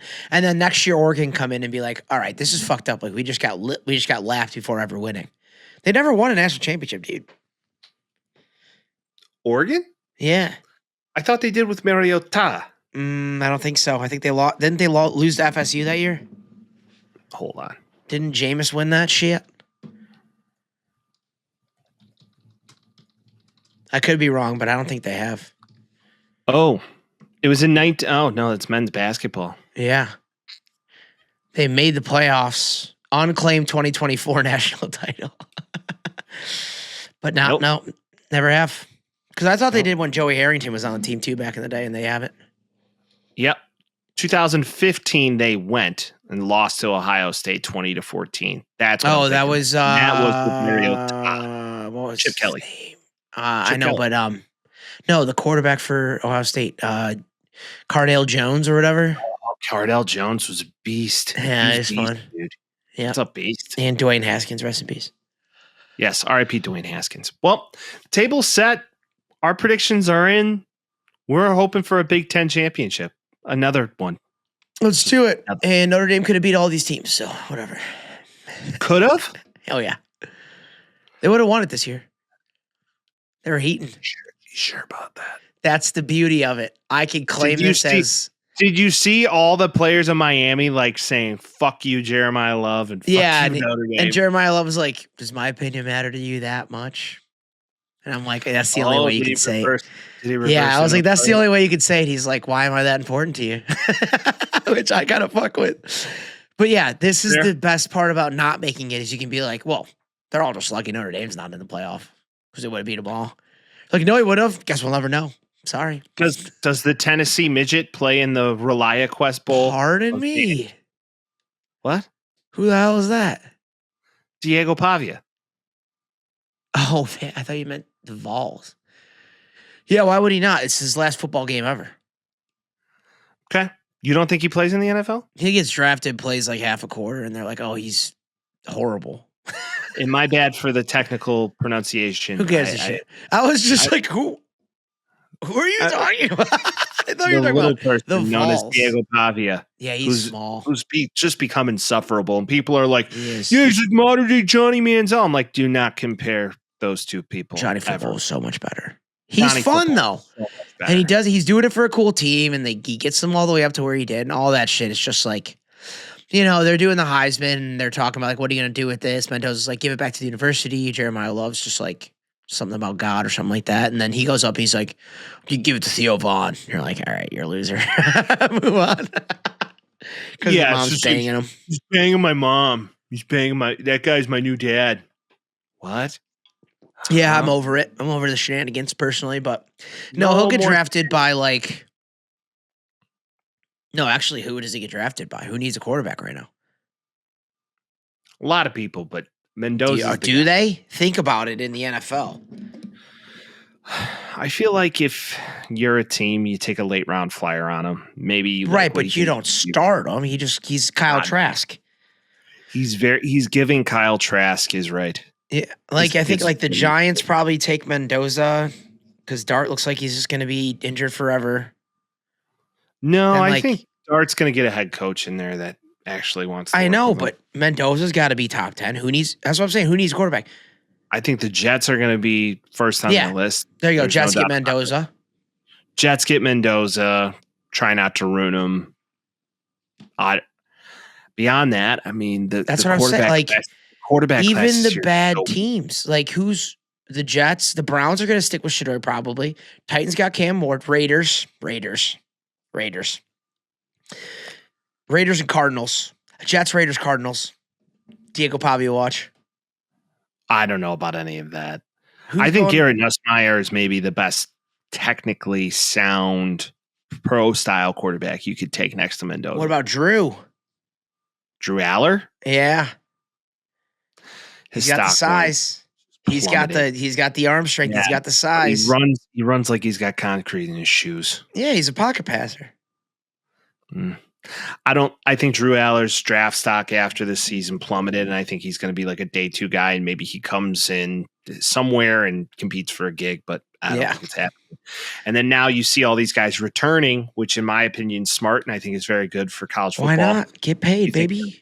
Think of Arch. He's going back and actually deferred money to get back to the school for NIL. Why? Because he's a Manning. And he has a lot of money, He's not poor. His family's loaded. Yeah. And then you see Miava coming back to USC, which I think is great. Re-signing. Re-signing. Okay. He's losing Jacoby Lane. Jacoby Lane declared he's going to the draft. You can't blame him. He's going to be like another very Drake London-esque type wide receiver. Yeah, but you guys just crank those guys out. We cycle talent like nobody's business. Well, it's like people saying that Notre Dame's not going to have a good running back next year. You're like, I'm pretty sure Aeneas Williams was really good as a third string this year, and they got 3 other guys coming in next year that are going to be good. They'll be fine. If you're a major program or a program that's on the up and up, you're going to get a guy looking to come in at the portal who wants to play with you. I feel like people just started watching college football because they're like, oh, they're losing him. They're screwed. I'm like, this isn't like the NFL. You're going to have 7 different recruits, or when they lost that guy to the transfer portal. I'm like, he was our third string quarterback. We already have the quarterback. We're fine. I will say, teams losing real deal starting quarterbacks. You look at DJ Lagway, who's not proven anything, by the way. It's just talented as shit, though. Very talented. He's in the portal now. Where he goes is a mystery. LSU. You think? Probably. Could be, or whoever pays him more. Yeah. But be a Christmas miracle if and that Dylan happens. Raiola on Toledo. All right. Yeah. Can't wait. Yeah, Dylan Raiola, Texas Tech. Wisconsin, probably. Yeah, good luck. Book it. Let's talk about the NFL. Yeah. Yeah. What a time. Bears. Who gives a shit about other teams playing in the college football playoffs? Because the Bears are playing in the NFL playoffs, Mike, officially. Bears. Thank you, Aaron your Rodgers. thoughts. Thank you, Santa. Thank you, Packers. Santa said ho, ho, ho. Merry Christmas early. Christmas wish. I think we kick it off with the air it out. think we just kick it off with the air it out today, Mike. What do you say? Okay. You in on that idea? You fucks with that vibe, my guy? Yeah, fucks with the vibe. I mean, do we got somebody hanging dong? No. But you still need to. Okay. All right. One of these days. All right. What up, Freak Modes? It's me, anonymous caller. Big fan of the show. I sound a little down and out right now because I'm still recovering from the Bears win. Went really hard with the bros and the ladies. And okay. Sent it. There was a hog reveal. Okay. I woke up with painted toes. Oh. It was a mess of a night, and that was just a regular season win against the Packers. Felt like the Super Bowl. Whoa. So it just makes me think what could happen if we start winning playoff games and eventually win a Super Bowl. But I promise there won't be any more hog reveals. It's a guarantee. I love you guys. Go Bears. Let's keep it going. Get me in the comments on the line. All right, I love you. Bye. Get me in the comments online. Yes, I was the benefactor of said hog reveal, unfortunately. So. Many calls have been in for the past year now that we've been doing Air It Out. And the question in it is always, Mike, hang dong. You got to hang dong. You got to hang dong. You got hog reveal. This caller actually hung dong. Anonymous caller, yes. Anonymous caller actually hung dong. Sent it to his group of friends. That's where he was in the night after this dub. That's how you know your friends, Mike. But time out. Then he also stated that he had painted toenails. Oh yeah. So I'm just morbid curiosity in this one. What happened first? Ooh, good question. What did the painted nails happen before the dong reveal? Well, I think if I'm deducing the reasoning here, you got to imagine you had to paint the nails for Caleb, but you didn't want to paint your fingernails, so you paint your toenails. Why didn't he just paint his fingernail? Because then everybody's going to see your painted fingernails. The toenails are kind of like, oh, check it out. I don't think he's wearing open-toed shoes. If the Bears win the division, I'll go blue and orange. I'm in. Yeah? We both do. Yeah? Do it? Rawr. Zesty shit for our QB? Why not, dude? There's the bet. Why not? There's the zest bet. Everybody's going to know why. So it's not like you're going to be at work being like, what's going on? You know?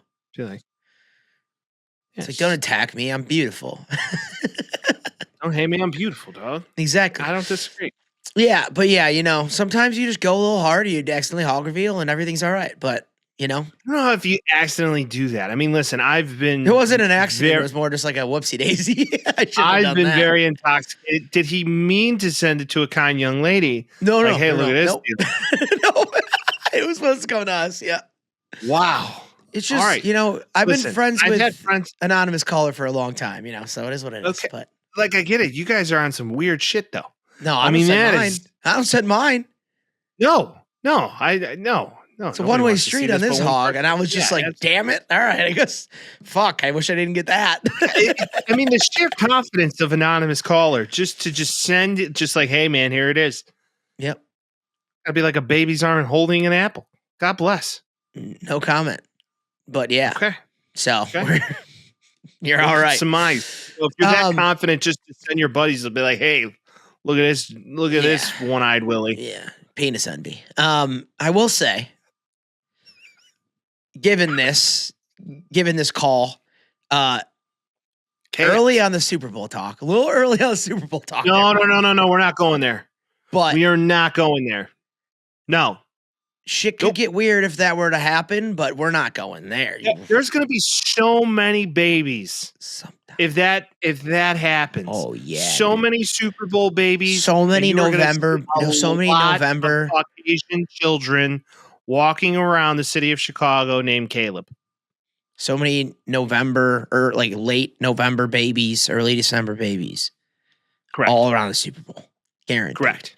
Guaranteed. Called Caleb. Oh yeah. Called Rome. Called DJ. More Caleb, right? You could see that. Maybe DeAndre. Olsen. Maybe bring back the name Kyle. Lots of young guys out there. Some young guys. But yeah, that's not even close. We have to win the division first. And if they do win the division, we will paint our nails. They win the division. I'm painting nail. I am too. A beautiful nail. I'll go to the store and be like, give me beautiful nail. Okay. Orange and navy blue for you. All right. What? Okay.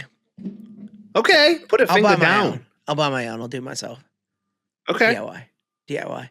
You're gonna you're go gonna to do a it? spa and get him Well, painted. dude, if I'm doing this, I'm doing it right. I'm supporting local businesses. Okay. I'll walk in and be like, hey, I'll maybe get like have them do like a little sticker. Right? Oh yeah, or just get like a little bear on it, or have it say like bears on it. Yeah, bear. Or just do bears across, right? Do I get mean, black now and that go emo? the fact that we're talking about this, we should just move on. See what I'm saying? I think we'd look bitching, but that's just me. Bitching. Yeah, hey, what's your band? Be like, Taxi Squad's band, dude. Rock on. I would say black and yellow, but it'd be two Steelers. But shout out to the Steelers, because thank you for that. Other information before we get into the games.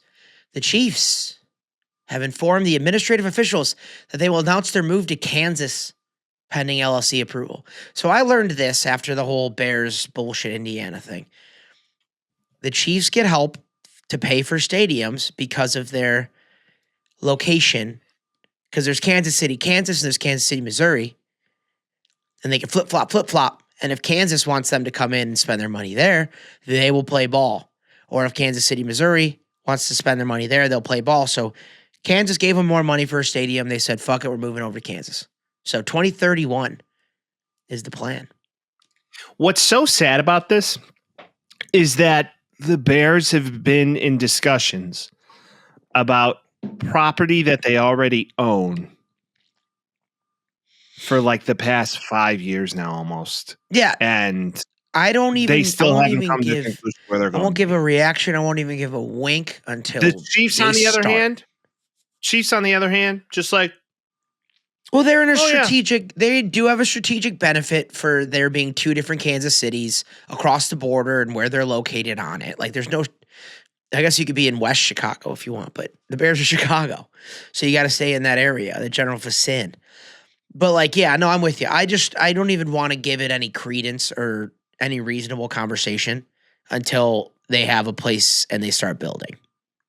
Okay. That's just kind of where I'm at. Because that Indiana thing was stupid. Everybody's freaking out about it. I'm like, you already know what it is. They did it when they needed to do renovations to Soldier Field. They're going to do it again. They ran out of their cards that they could play, so they tried to make up new cards, and everybody called bullshit immediately. Well, it seems I did some homework on this before the show because I knew we'd talk about it. And basically what Kansas City and the zip code, what they were going to do was they were going to increase sales tax in Kansas City in order to fund, a new stadium for the Chiefs and the Royals, because they literally play and share in the same parking lot. They're right next to each other. It's just two huge stadiums and the biggest parking lot I've ever seen, and nothing else. And it went to vote, and of course, the entire city was like, "Fuck you, no." For football. Well, why? So then, the mayor of Kansas City, Kansas, stepped up, and they were like, "Hey, we'll just fund it." And then the Chiefs were like, "Yeah, how?" Deal. And basically what they're doing is the LLC approval is basically like a shell LLC by Kansas City, Kansas. And what that LLC is going to do is all the sales tax from jersey sales, all sales within the stadium of this new stadium will be paid back by that sales tax to Kansas City, Kansas over time. And then now the stadium's there. And it's only like 32 minutes away. Smart move. So it's not like a big deal. Well, that's what I'm saying. It's right over the border. They're both named Kansas City. Like, the fans come from both sides of it. It's the same idea as building a stadium in Arlington Heights. It really is. It's the same thing. Yeah. It's not like saying Indiana is the home. They're not. Yeah. They're changing states, but they're not really changing cities. That's the reality of it. Yeah, so don't play that game. It's very different from what the Bears are going to be. And all this is a ploy. I read the statement by Kevin Warren. I don't know if anybody's read it. I did. It's just stupid. The most polite fuck you to Illinois legislators of all time. Yeah. And I don't even want to talk about it because it's just so stupid. But they don't even have a place in Indiana that they'd put it. They're just exploring the concept. And the Munster mayor's like, I'm ready to play ball. That's as far as they've gotten. That's not even a thing. That's like, I'm announcing that I'm going to buy a pair of shoes, but I'm unsure what kind, and I don't know what size my shoe is yet. Remember when Kevin Warren and dummy mayor of Chicago, what's his name again? Brandon Johnson. The second mayor, I call him, because yes, Ben Johnson's correct. my mayor. Yeah, correct. Brandon Johnson, absolute dog water He's mayor. A dingus. He doesn't know how to talk in public. Yep. Is a terrible human being. They had a whole fucking press conference with Kevin Warren and him saying the Bears are staying in Chicago, and then it didn't happen. Yep, I know. It's Chicago, baby. Hilarious. It's Chicago. Speaking of Chicago, let's talk about how the Bears look in this playoff scenario, shall we? Do you want to, or are you trying to go down the games? How do you want to do this? How do you want to do this right now, Mike? Let's stay on topic. Okay. So the Bears clinched a playoff berth yesterday with the Lions losing. So thank you so much to Aaron Rodgers. And a lot of teams did, to be honest. That moved the whole needle for a ton of teams. They currently, right now, meaning the Bears, sit in the number 2 seed in the NFC behind the Seahawks. Chicago is in control of the NFC North, leading the Packers and the Lions. One more win or loss by Green Bay / the Lions, which you do have control because you play the Lions one more time. So if you beat the Lions, you essentially clinch the division. All right. So one more win or a loss by Green Bay / the Lions is the remaining games we could clinch. Okay. Yep. If the Bears win either of their final 2 regular season games, they would secure the NFC North title. That would guarantee number 2 seed, most likely, and a home playoff game in the wild card round. Could be the 1 seed too, but it probably won't be, but it could be. Now, the path to the 1 seed's interesting. The Bears can still earn the NFC's top seed, though it's not simple. These scenarios include Bears win both remaining games and the Seahawks lose one or both of their remaining games, possibly combined with the Rams 49ers losses to help tiebreakers. This isn't guaranteed, but mathematically alive. So, summary of scenarios. Winning week 17 or 18, clinch the North, home playoff game. Lose both, but Seahawks lose at least once, possibly jump to the 1 seed. Finish with division title, at least number 2 seed. No division title, 3 and 5. Interesting. How about we win both games? And how about the Seahawks lose once? We call it a day. It's how it could look at this stage of the game. Yeah. But I just want to spell this out for everybody listening because the Bears have a shot. And there is also potential that the Packers could be played a third time. In the first round, and that terrifies me truly. But I feel like this whole NFC terrifies me, Vince, because if you don't play them, what do you play? You either play the Rams or you play the 49ers or it's just a gauntlet. It's insane. So before that Steelers-Lions game, only 2 teams had a playoff clinch. Mm-hmm. It was just the Seahawks and the Rams. After that game, now 5 teams have clinched the playoffs just after that one game. It's like, I don't want to play any of them, but I specifically don't want to play the Packers because of familiarity. I agree. Mostly. You want to play a team you've never played this year. Yeah. Like if you play the Eagles, you're like, oh shit, but I'm actually not that afraid of them. But I'm like, oh shit, we played them. Like, I'd almost rather play the Rams, Or the Seahawks. But that's the thing. Like the teams, the Bears played the NFC West this year. So like they played those teams. So it's like really any team you play, you're going to have seen already outside of like the Buccaneers if they make it or the Panthers if they make it. You haven't seen the Seahawks. You haven't seen the Rams. You have seen Sam Darnold though. Different team, but you have seen him. Last year. You want to know what that is? Doesn't matter. Still 2 more games in the season. Finish out and do your thing, my guys. Yeah, we still got weeks of picks. This week, Vince got me. We'll talk about it. All right. Got you again. Rams and Seahawks played last Thursday night. Yes, sir. And it was one of the best football games I'd watched probably in a long time. It was great. I was so jacked. I went to White Christmas with my mom in Aurora, Illinois. I went to go see a cute little show. I missed the whole. Was it 4.5 hours like the movie? It wasn't. It was probably close to 3. It is, dude. It's such a. I love that movie. It's so cute. My little theater boy brain and my love for old timey shit is just. It's perfect for that. Did the guy playing Bing Crosby do a nice job of dreaming of a white Christmas?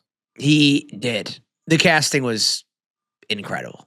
Great stuff. Really? Did the guy who is also known as Danny K or Danny fucking K, who awkwardly looks like your middle brother, was he there too? They were all. It's the same story. Okay, and they casted it. Did well. they perform Sisters? They did, and that's one of the best songs, dude. It's like that, and like the snow, Oh, yeah, what a song, dude! It was fantastic. It was wonderful. Great Mother Sunday, but adorable. We do all that to say, I'm driving home. I get a call from an anonymous caller. He's like, well, "What's up?" I'm like, "Hey, dude," and he's like, "This game is crazy." I'm like, "Follow me through it." So on my whole drive home, he's giving me the play-by-play, and it's like, oh shit, Seahawks little comeback, Sammy D. Couple bad mistakes early, fixes it all at the end. Who would have thunk? Tied, come into the second, score an OT, and fuck. I'm always on the side of if you have a chance to go for 2 and win it, you go and win it. You don't play for the tie in overtime. You go and win it. And God damn it, they did. And Puka Nacua so good, and Jackson Smith and Jigba so good, and it just both these teams are so good. Like that's the thing. It's like. The NFC is a gauntlet, man. I mean, if I would have told you before the game Matthew Stafford was going to throw for 457 yards in a loss, you would assume that guy wins that game. Yeah. Bananas. He's Matt the MVP, Stafford is bud. like, he's got to be. There's no doubt about it. Matt Stafford at this stage of the game is just like the fountain of youth. I don't get this man is just bending. Well, dude, he was married for 12 years. Gets out of the relationship. He's like, oh, I'm washed now. And then he goes and finds a hot new wife with a bunch of new parts. And you're like, oh, I actually found a youth. He's back up. And then she has her own money. She has her own money. You know, she has her own interests, and he's able to live his life, and he's not getting judged all the time. And he doesn't have to deal with all the garbage. He gets just a new lease on life, and that's what it's been. Devontae, though. That's sad. That's no Devontae this game. He's out. No, I mean, a lot of their tight end staff is hurt as well. Yep. And you saw rookie Terrence Ferguson get in the end zone. Now, Puka Nacua, 12 receptions, 225 yards, 2 touchdowns. Absolute baller of a game. Anti-Semitic. Now, Puka Nacua got in some hot water after this game because he did like a I don't know if it's anti-Semitic. He did the like rah-rah la cucaracha type dance. He did like a dreidel dance with the football, and the football is a dreidel. I don't know if it's bad like connotation, Hanukkah awareness, or just a bad taste. Yeah, bad taste. Bad call. Either way, this game was insane. The Seahawks scored 16 points in the fourth quarter. I think that tells you everything you need to know. Sam D came on hot. And he just didn't look back. To Vince's point, made some early mistakes, 2 picks. Zach Charbonnet just continues just to yuck the yum of Kenneth Walker. You kind of feel bad. You can't start him in fantasy. That's a fact. It's that hilarious. Backfield is confusing. I will say, too, as far as the Seahawks are concerned, they've been living in the shadow all year. They've been fucking good all year. But they've been living in the shadow of how good the Rams have been. And this was kind of like the, hey, guys, we're as good, if not better. We can go in the playoffs and do the same thing. And I think the league has officially been warned that the Seahawks are that good. But I think my opinion, along with everybody else's, is what is Sam Darnold going to look like in the playoffs? What is he going to look like in Week 18 when he's going for the first seed? Like, people saw him last year and they're a little gun shy with him. I think he gave you a taste of what he could be. And this was by far the biggest game of his entire season. And he shut up for it.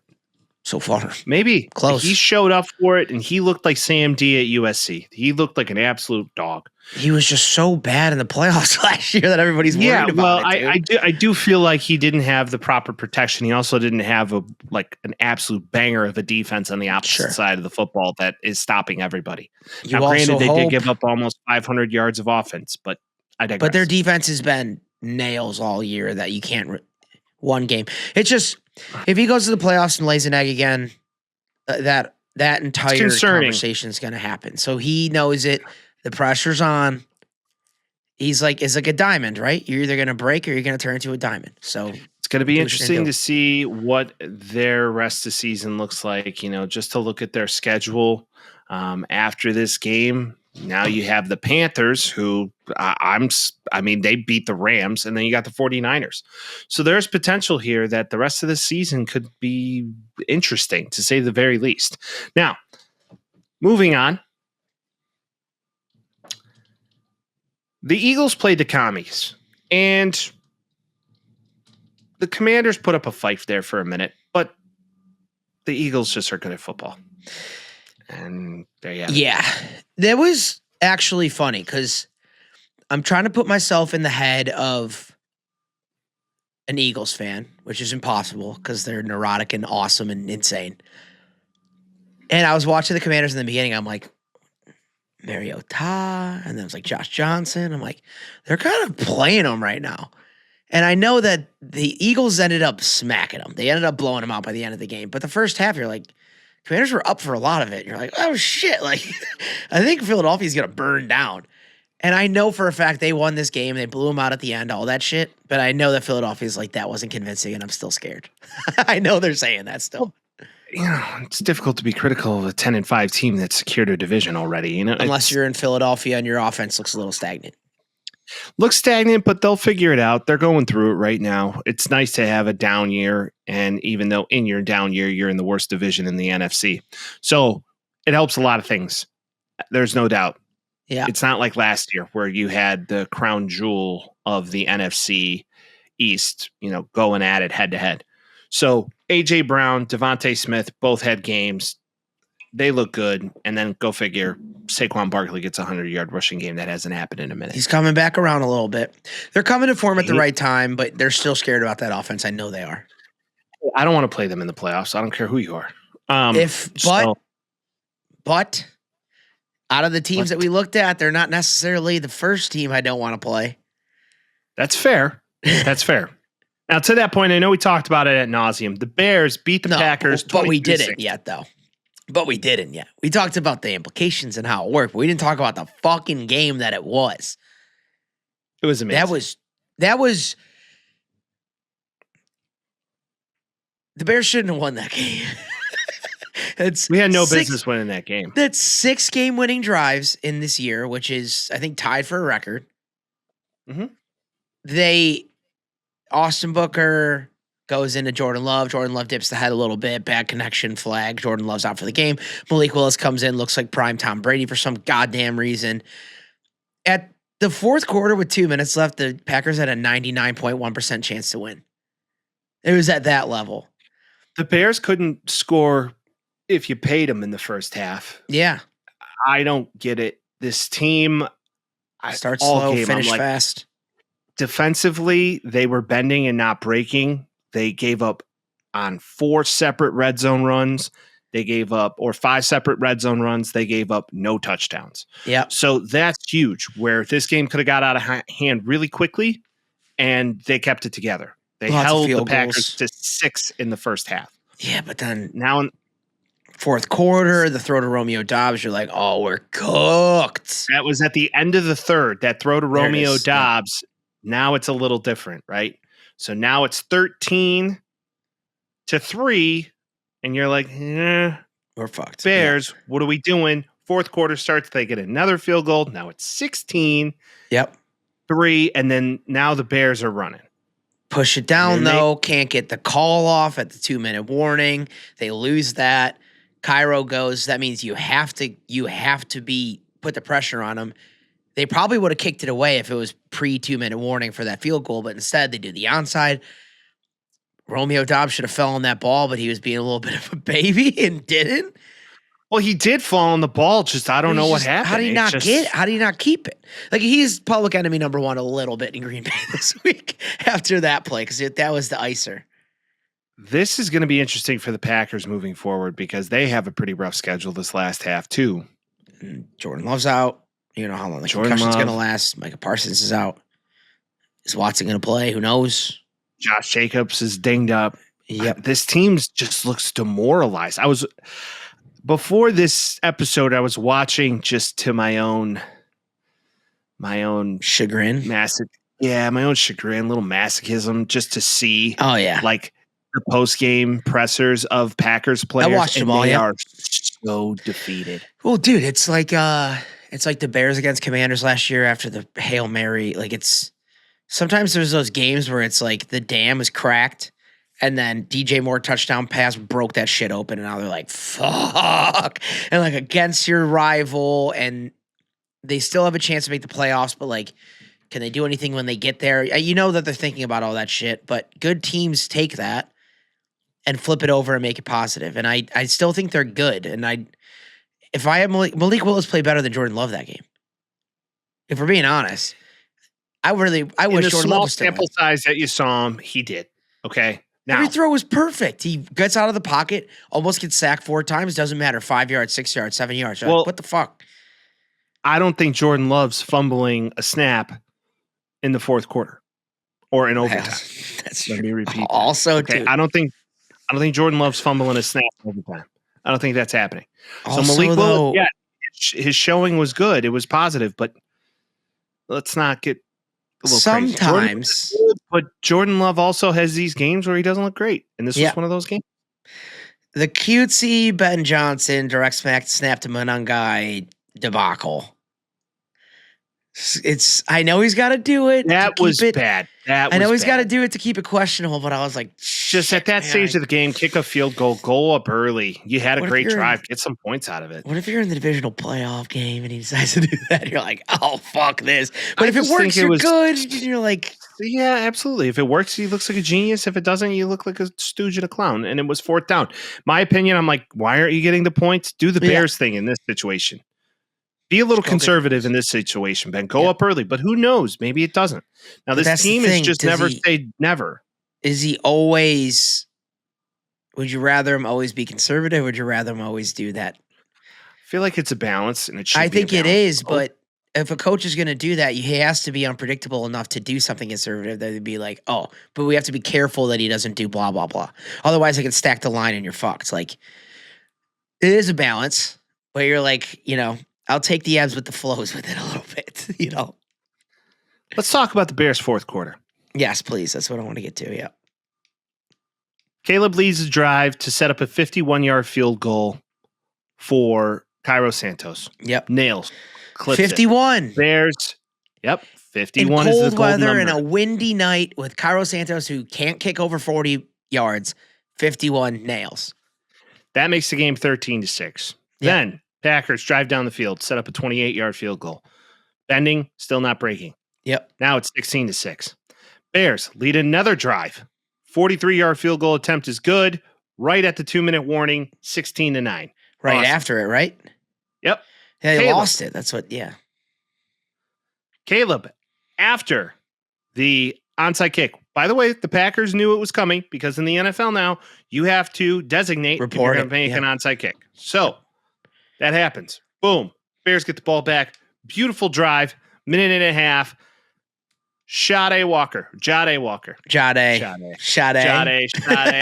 little Jade Walker. Smooth operator. For a beautiful corner end zone touchdown thrown off of his back foot, bleeding out to his right.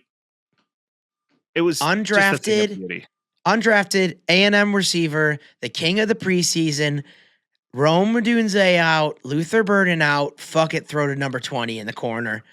Gets the ball, does that freaking like levitating step at the end. He knew what he wanted to do right away. It was like they hit the kickback. They're so poetic and it's fucking cute and it just feels good. And you're like, you see that shit and you're like, God damn, we're going to overtime. Yeah, we're going to overtime. Yeah. It's like the Packers knew, like at that point, they're like, oh, fuck. You don't want to lose that game like that. At this time, I was like, maybe we go for 2. Maybe Ben just ends it. Because he said in his time in Green Bay, they were going to go for 2 and end the game. Well, doesn't do that. Kicks the extra point, goes in overtime. Bears had a defensive stop on a 4th down and 2. Before Packers fumble the ball. Going for 1 there, do you think that's a momentum move? Bears have all the momentum at that point. Maybe. Maybe it's just like one of those things like, hey, let's take this game into overtime and let's get another plan together. We're hot, they're cold. We're hot, they're cold. But if it's like it's back and forth and you're like, fuck it, this is the time we got to do it. Like, I don't know how you make that decision. I think it's situational, no doubt. I do believe that in this moment, clearly it was the right decision. Yep. They clearly wanted to draw something up that they knew that they liked. So let's take our chances. Defense, absolute nails. I mean, Devontae Sweat just made a grown man look like a little kid. Yep. It was brilliant. So Sweat does his job. And before you know it, now we get the ball back. And then, of course, talk about poetic. Pass, deep left, end zone. DJ Moore, 46-yard touchdown. Absolute piss missile rocket dime. It's 46 yards, but he is in shotgun and he, 3-4 steps back? That was a 56 to 60-yard throw. Right in the bucket. It was stupid. And then I was like, anybody that doesn't believe in him has to believe in him now. That was insane. That was like, he's made for that. He does that. If there's no pressure, he's not that good. If there's pressure, he's good. And you're like, that's kind of what you want. It was, it's like porn, dude. I've watched it 20 times. I'm obsessed with it, dude. It made Sunday amazing. It did. It made Sunday amazing. You woke up light. It was a beautiful day. I didn't know how to feel after the game. I didn't know whether to cry. I mean, I FaceTimed everybody I knew was a Bears fan. Same. I FaceTimed Vince. We were both screaming at each other, just like, and you were like, "Hi, Vince's mom." And I just move on and keep doing it. Absolutely. It was great to see everybody. And this game was just truly just showing the world that the Bears are real, I guess. I don't know what more to say. This win meant more to a fan base than I think any win that we've seen over the past decade. 100%. And, it's always going to come with the other end. And it's, Packers were all injured and blah, blah, blah. It's like, well, keep winning, keep having excuses, but keep winning. It's 11. You got 11 wins. Can't give them back. Got 11 wins. 11 wins. Wife gets a bag. She's all in on this. I think it's awesome. We've gone through hell and back with this team. And to see them good is something I never thought was possible. I'll tell you what, at least in the past 10 years. I'm wearing my Bears hat around town. I live in the city of Chicago. Proud. Everybody's a little happier. It's a little lighter. A delivery guy came by and he was bringing me some stuff and I grab it and he's like, "Bear down." I'm like, "Bear down." He's like, "Dude, they're good." Bear down. I'm like, "I know they're good." And I'm like, we were friends for 40. It's like everybody needs it. And it's happening, and you're just cautious optimism as before. But I said it at the beginning of the year. I'm like, I'm at a 5. I'm staying at a 5. I'm not at a 5. I'm just not at a 5. We're just not at a 5 anymore. You can't be. We're not at a 5 anymore. We're at a full-blown 10. I'm at an 8 at least, but I'm probably at a 10 if I'm lying to myself. I'm closer to 10 than I am than an 8. If you're going to keep winning, then just keep winning. Fuck it. We'll see how it goes, but they're in the playoffs now, and I'm not going to say they're going to win the Super Bowl. I'm not even going to say they're going to win a game in the playoffs. Just the fact that we're here is fucking awesome, and why not go do it? Why not? Let's roll. I love it. Why not? I'm loving this. Let's keep it moving. Let's keep it going in the right direction. Bears are Bearsing, and it's wonderful to see. And guess who's picking against them this week, Mike? We are. Okay. By the way, since we started doing that, good things have happened. They're almost undefeated since you started doing that. Let's not get too far out of ourselves. Almost. There's our Bears corner. We're back. Chargers and Cowboys played. The Chargers kicked their ass. I don't think the Cowboys are going to win another game at this stage of the game. Do you? I don't, and I'm afraid that the Chargers are really good, and I couldn't even imagine what they'd be like if they had both their tackles. If Joel comes back for the playoffs, and same thing with their other one, I forget his name. Slater. Yeah, if Rashawn Slater's back and Joe are back for the playoffs, watch out. That team's a dark horse. Yep. Yeah. AFC's looking tight right now. Okay. Vikings, Giants. 9. Vikings won. 9 hurt his hand. Don't know if he's coming back next week. We'll see. Supposedly it's negative. He's supposedly fine. I don't know. But if you're the Vikings, you're like, at least there's something to build off of. The Giants are the worst team. The second worst team in the league. The Raiders are the worst team in the league. Yep. Easily the worst. Bengals, after getting absolutely destroyed at home, came back and said, hey, we're going to go beat the shit out of the Dolphins, 145-21. Joe Burrow throws 4 touchdowns. Quinn Ewers looks really good for a quarter. Yeah. And Joe Burrow, I think Joe Burrow's just sick of everybody talking about him getting complacent. He's like, I'm just going to be one of the best quarterbacks in the league again, just show you that I can do it. And he did. Bengals win 45-21. Bucks, Panthers, what a game. Fuck this division, dude. I was watching it and I was like, I can't believe there's an 11-win team right now that's like, are we going to get in the playoffs? And meanwhile, it's 7-7 battle for that stupid ass division. It pisses me off so much. And I'm glad I picked the Panthers and I'm glad that the Bucks lost because they don't even deserve to be there. Bucks are just imploding. I don't know what more to say. That team to start the year, they were exciting and now it's just not looking good. Bryce Young, a lot of people are calling like what are they calling him? Like a Sith Lord because he like ends teams' dreams. He's kind of a dog. He is, and he was in college, and I wasn't even confident when they drafted him that he wasn't going to be.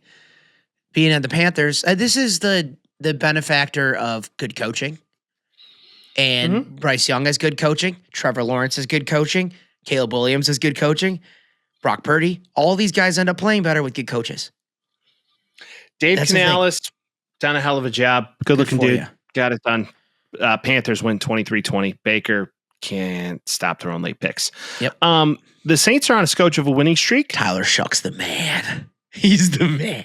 Tyler Shuck kind of fucks. They have their quarterback next year.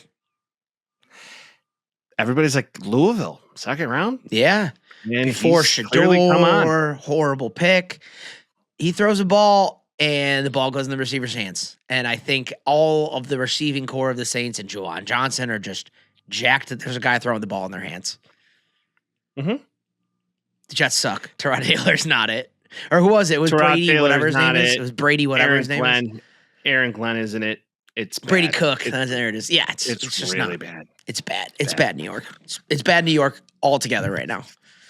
Yeah, it's pretty bad unless you're in New York State where the Bills win against the Browns 23-20. The Bills, they almost playing with their food. They were playing with their food. That is a great analogy. Playing with their food is right. They were like, just put them away. Keon Coleman may not play in the NFL again because he can't wake up for meetings. What the hell is this? It's like this 4th healthy scratch in a row because he can't like wake up for meetings. Yeah, I'm nuts to me. I had an intrusive thought during this game. What was that? I know every week is different. But I watched this game and I'm like, oh, maybe the Bears are good. Because the Browns played the Bills and the Bills beat them by 3 and the Bears shellacked the Browns. And I know every week is different. I know everybody gets paid and it's all different every time. But I'm like, shit, man. I think the Bills are good. And if the Bills are good and the Bears beat them by more than that, you got to at least take something. Let's walk before we can run. We got a hell of an NFC gauntlet ahead. That's why I called it an intrusive thought, Mike. That's all I'm saying. I love it. Well, I mean, hey, the Bills still win, but it was a little too close for comfort, to Vince's point, playing with the food. Yep.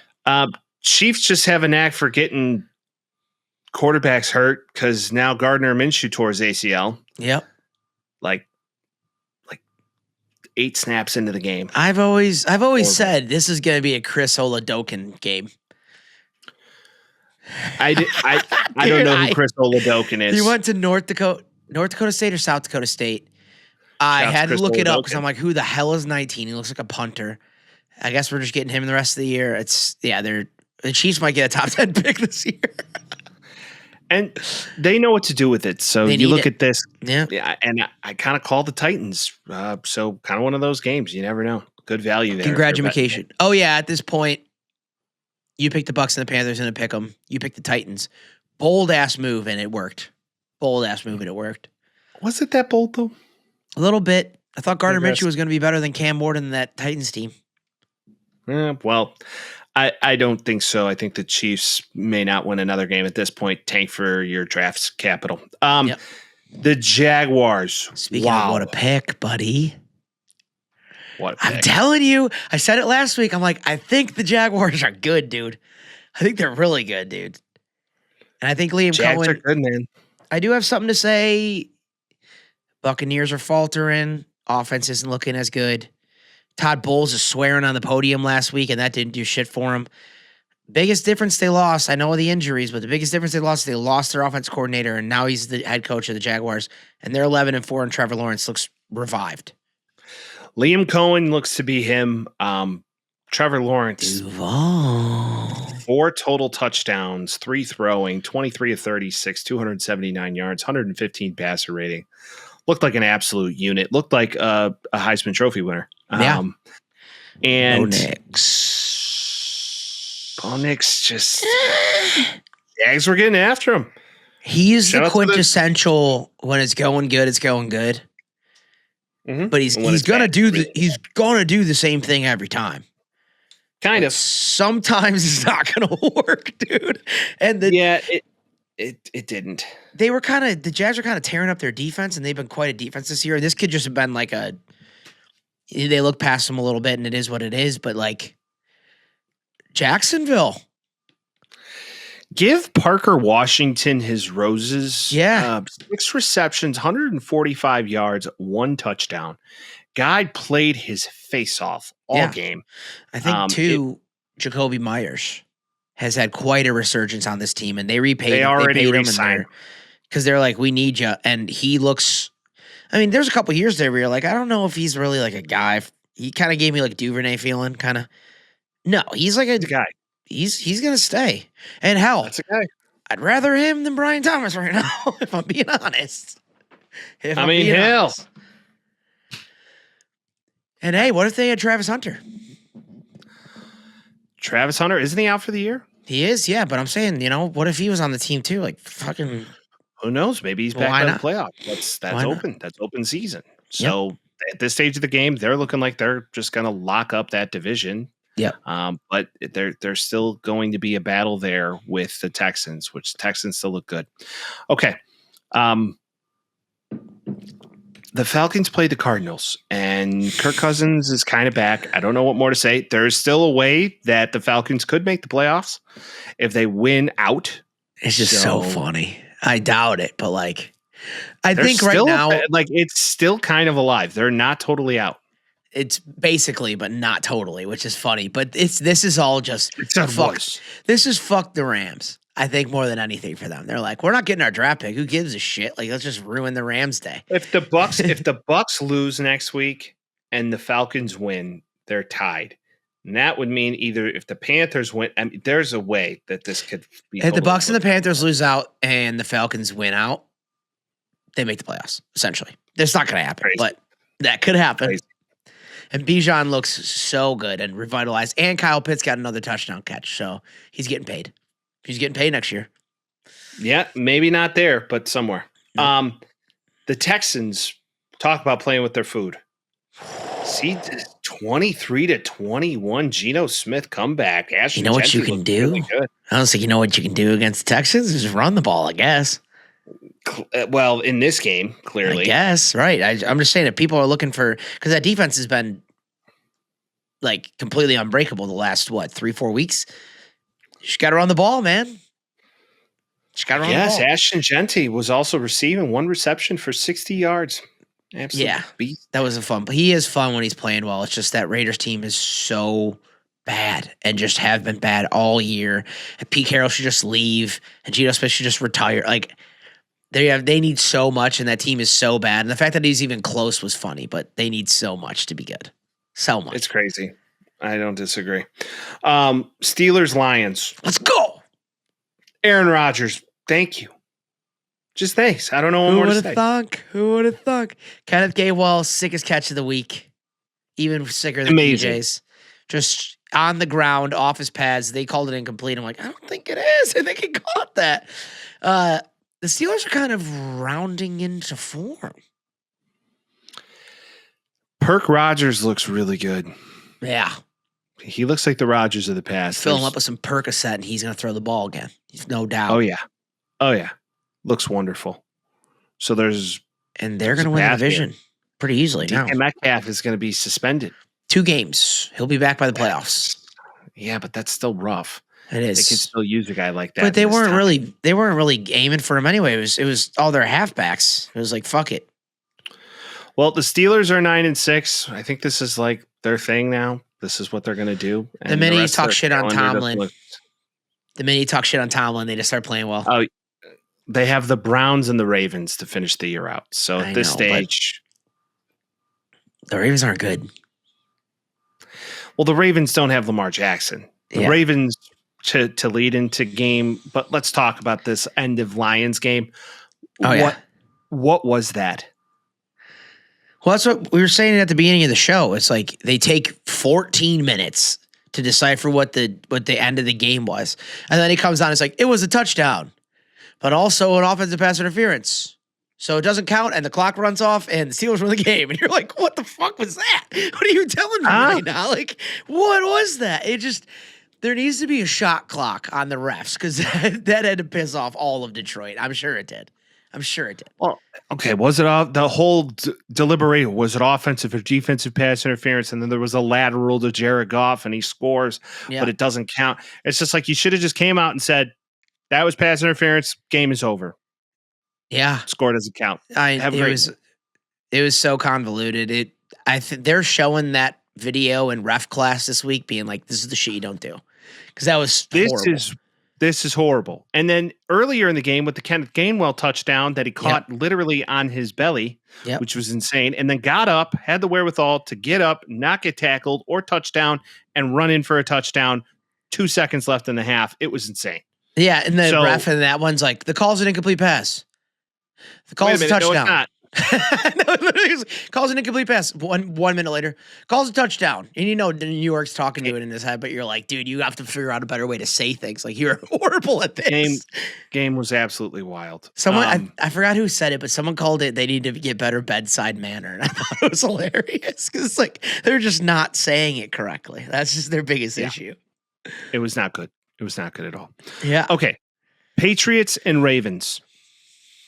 Ravens looked like they were going to win this game until Lamar Jackson got hurt. And then they didn't win the game. You know who wasn't in at the end? I know Lamar wasn't. Who? But you should probably put your 7 yards per carry running back in the fucking game at the end of the game when you need to win. Derrick Henry might help you out. I don't know what happened. I don't know. Maybe he got hurt. I don't know what the story was. No, he was totally healthy. Everybody was asking him about it, and they're like, it wasn't part of the play set that we were running. Like, why not? Oh, why put Derrick Henry in there when you can have Huntley in an open set in the backfield and hopefully it works out? Not going to work, buddy. Really won't. Yeah. Not going to work is right. So it's one of these situations now that the Ravens don't have a path to make the playoffs. It's seemingly over. That was it. Harbaugh maybe seems better on something. I don't know. I think the Ravens are on the bubble. They have a 9%. Do they get rid of Harbaugh? If you do, that's crazy work to me. Feels like it, right? But like, also, what have you done for me lately? Did you lose the locker room? It could just be a time where maybe it's best both teams go their separate ways. Who knows? Yeah, because Harbaugh's going to take off a year and get hired immediately.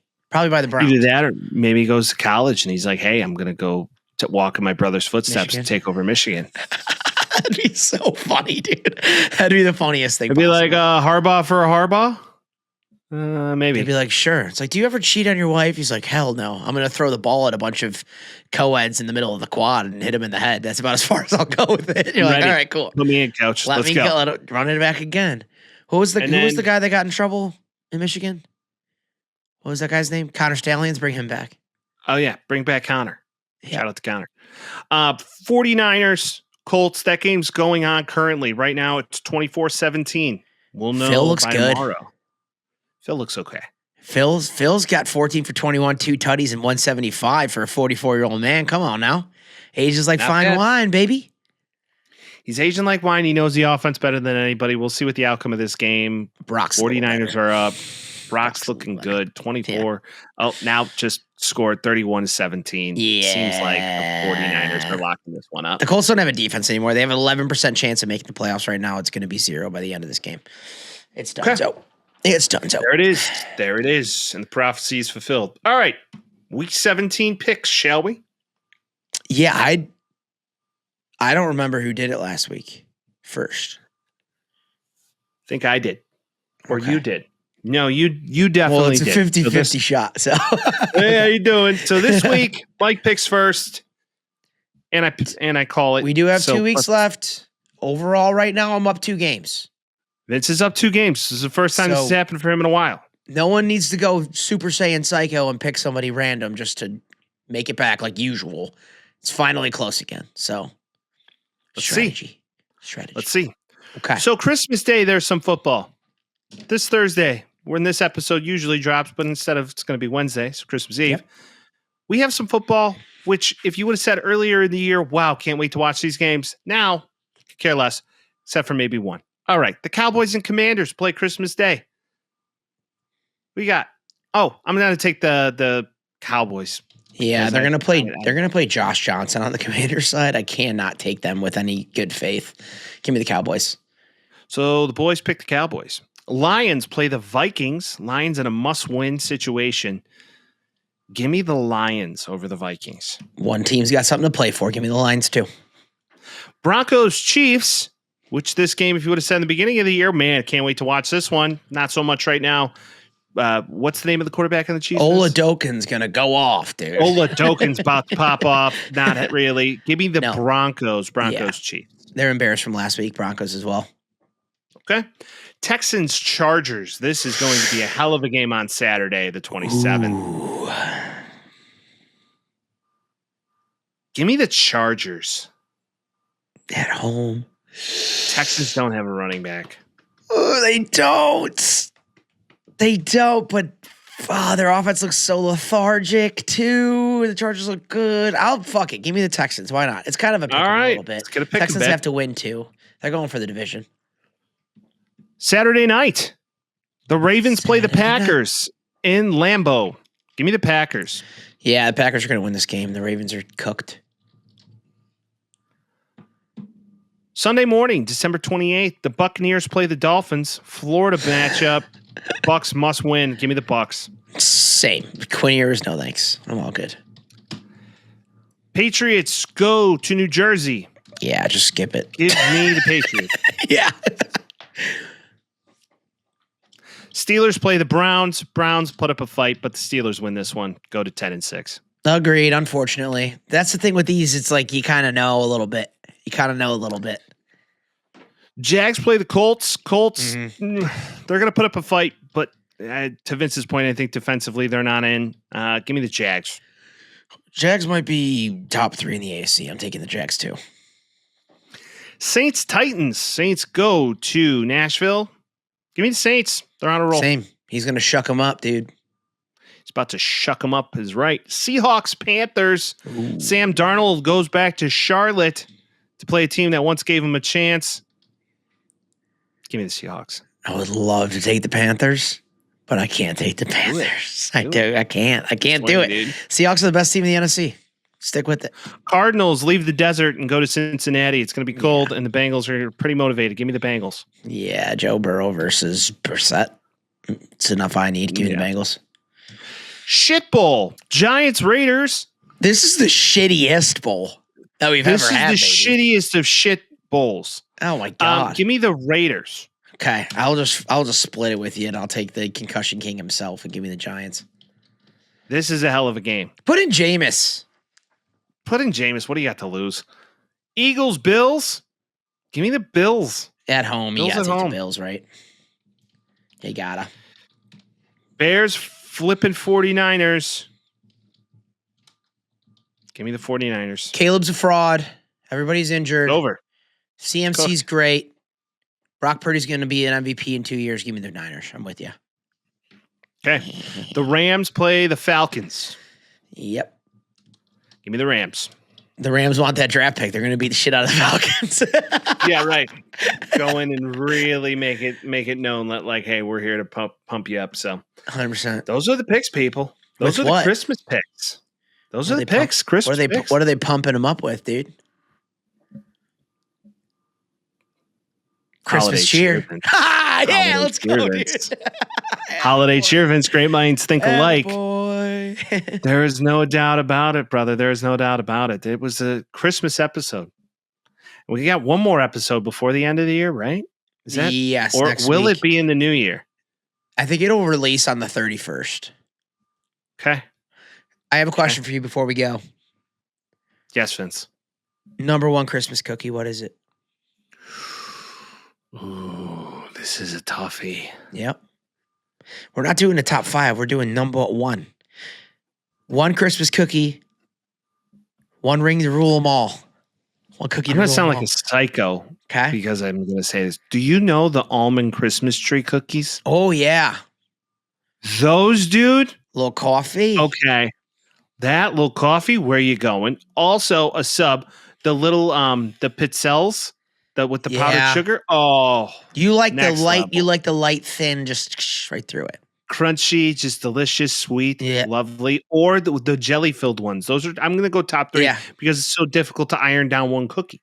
I feel you. Now a lot of it, like, what's your Christmas feast? Do you guys do the fishes? No. You know, some Italian households do the 7 fishes. Not at all. Not at all. We're not nurtured to be very Italian, but we do prime rib. We do a ham, and then we mashed potatoes, a little salad, like all the good stuff. All the good stuff. Room for all the fix. All the fix. All the fix. Well, I didn't know you were gonna have room for that many fix.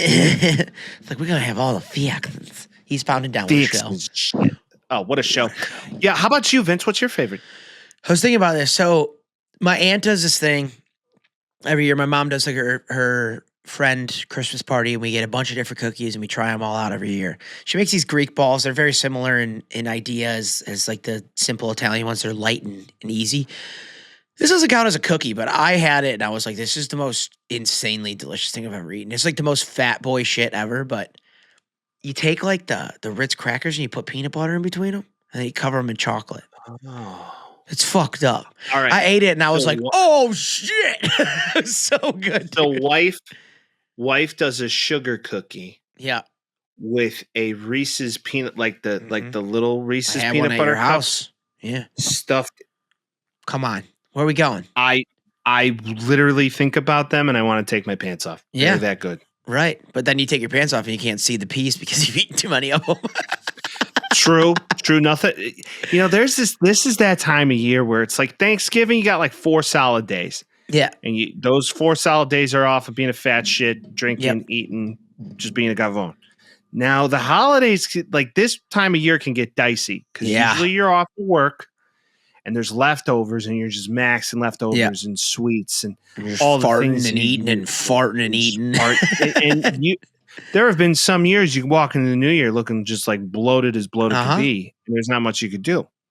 Yep. You and I have been hitting the gym a little bit. We haven't been putting it off too bad, but we, come the new year, we got to get back on the sketch, dude. I think, dude, after the new year, it's got to just be salads and intermittent fasting and cardio and lifting and all of it. Yeah. It's all got to be real, right? January's you got to move. suck. January's, especially in the Midwest, man. Yeah. There doesn't leave to be much to be desired in the Midwest after the holidays. It's just like January, February. Mm-hmm. You want to hear the most Chicago shit ever? Sure. Snowy Thanksgiving, not a lick of snow on Christmas. Oh, it's going to be like 60. Yeah. So it's all melted. It was like 12 inches of snow on Thanksgiving. All melted for Christmas. Who would have thought? I could have. Because Chicago's a little temperamental bitch. And I mean, it could rain on Christmas at this stage of the game. So let's keep all things open, right? It's going to be a wonderful holiday season. We hope you enjoy it with you and yours. We thank you so much for joining us for the 5th year of the Taxi Squad podcast. I can't believe it. Going into the 5th year. But truly, I mean, this was insane work this year, and we're going to continue to bring the content year after year. Is what we do. Yeah, bitch. And call it in 312-725-2107. Let us know your holiday plans. Let us know your best bets. Let us know if you're happy, if you're sad. And as always, we'll see you next week. Peace. Talking Tales with Mike and Vince. Oh, you know. Jazzy beats while we dispense. Yeah, you know.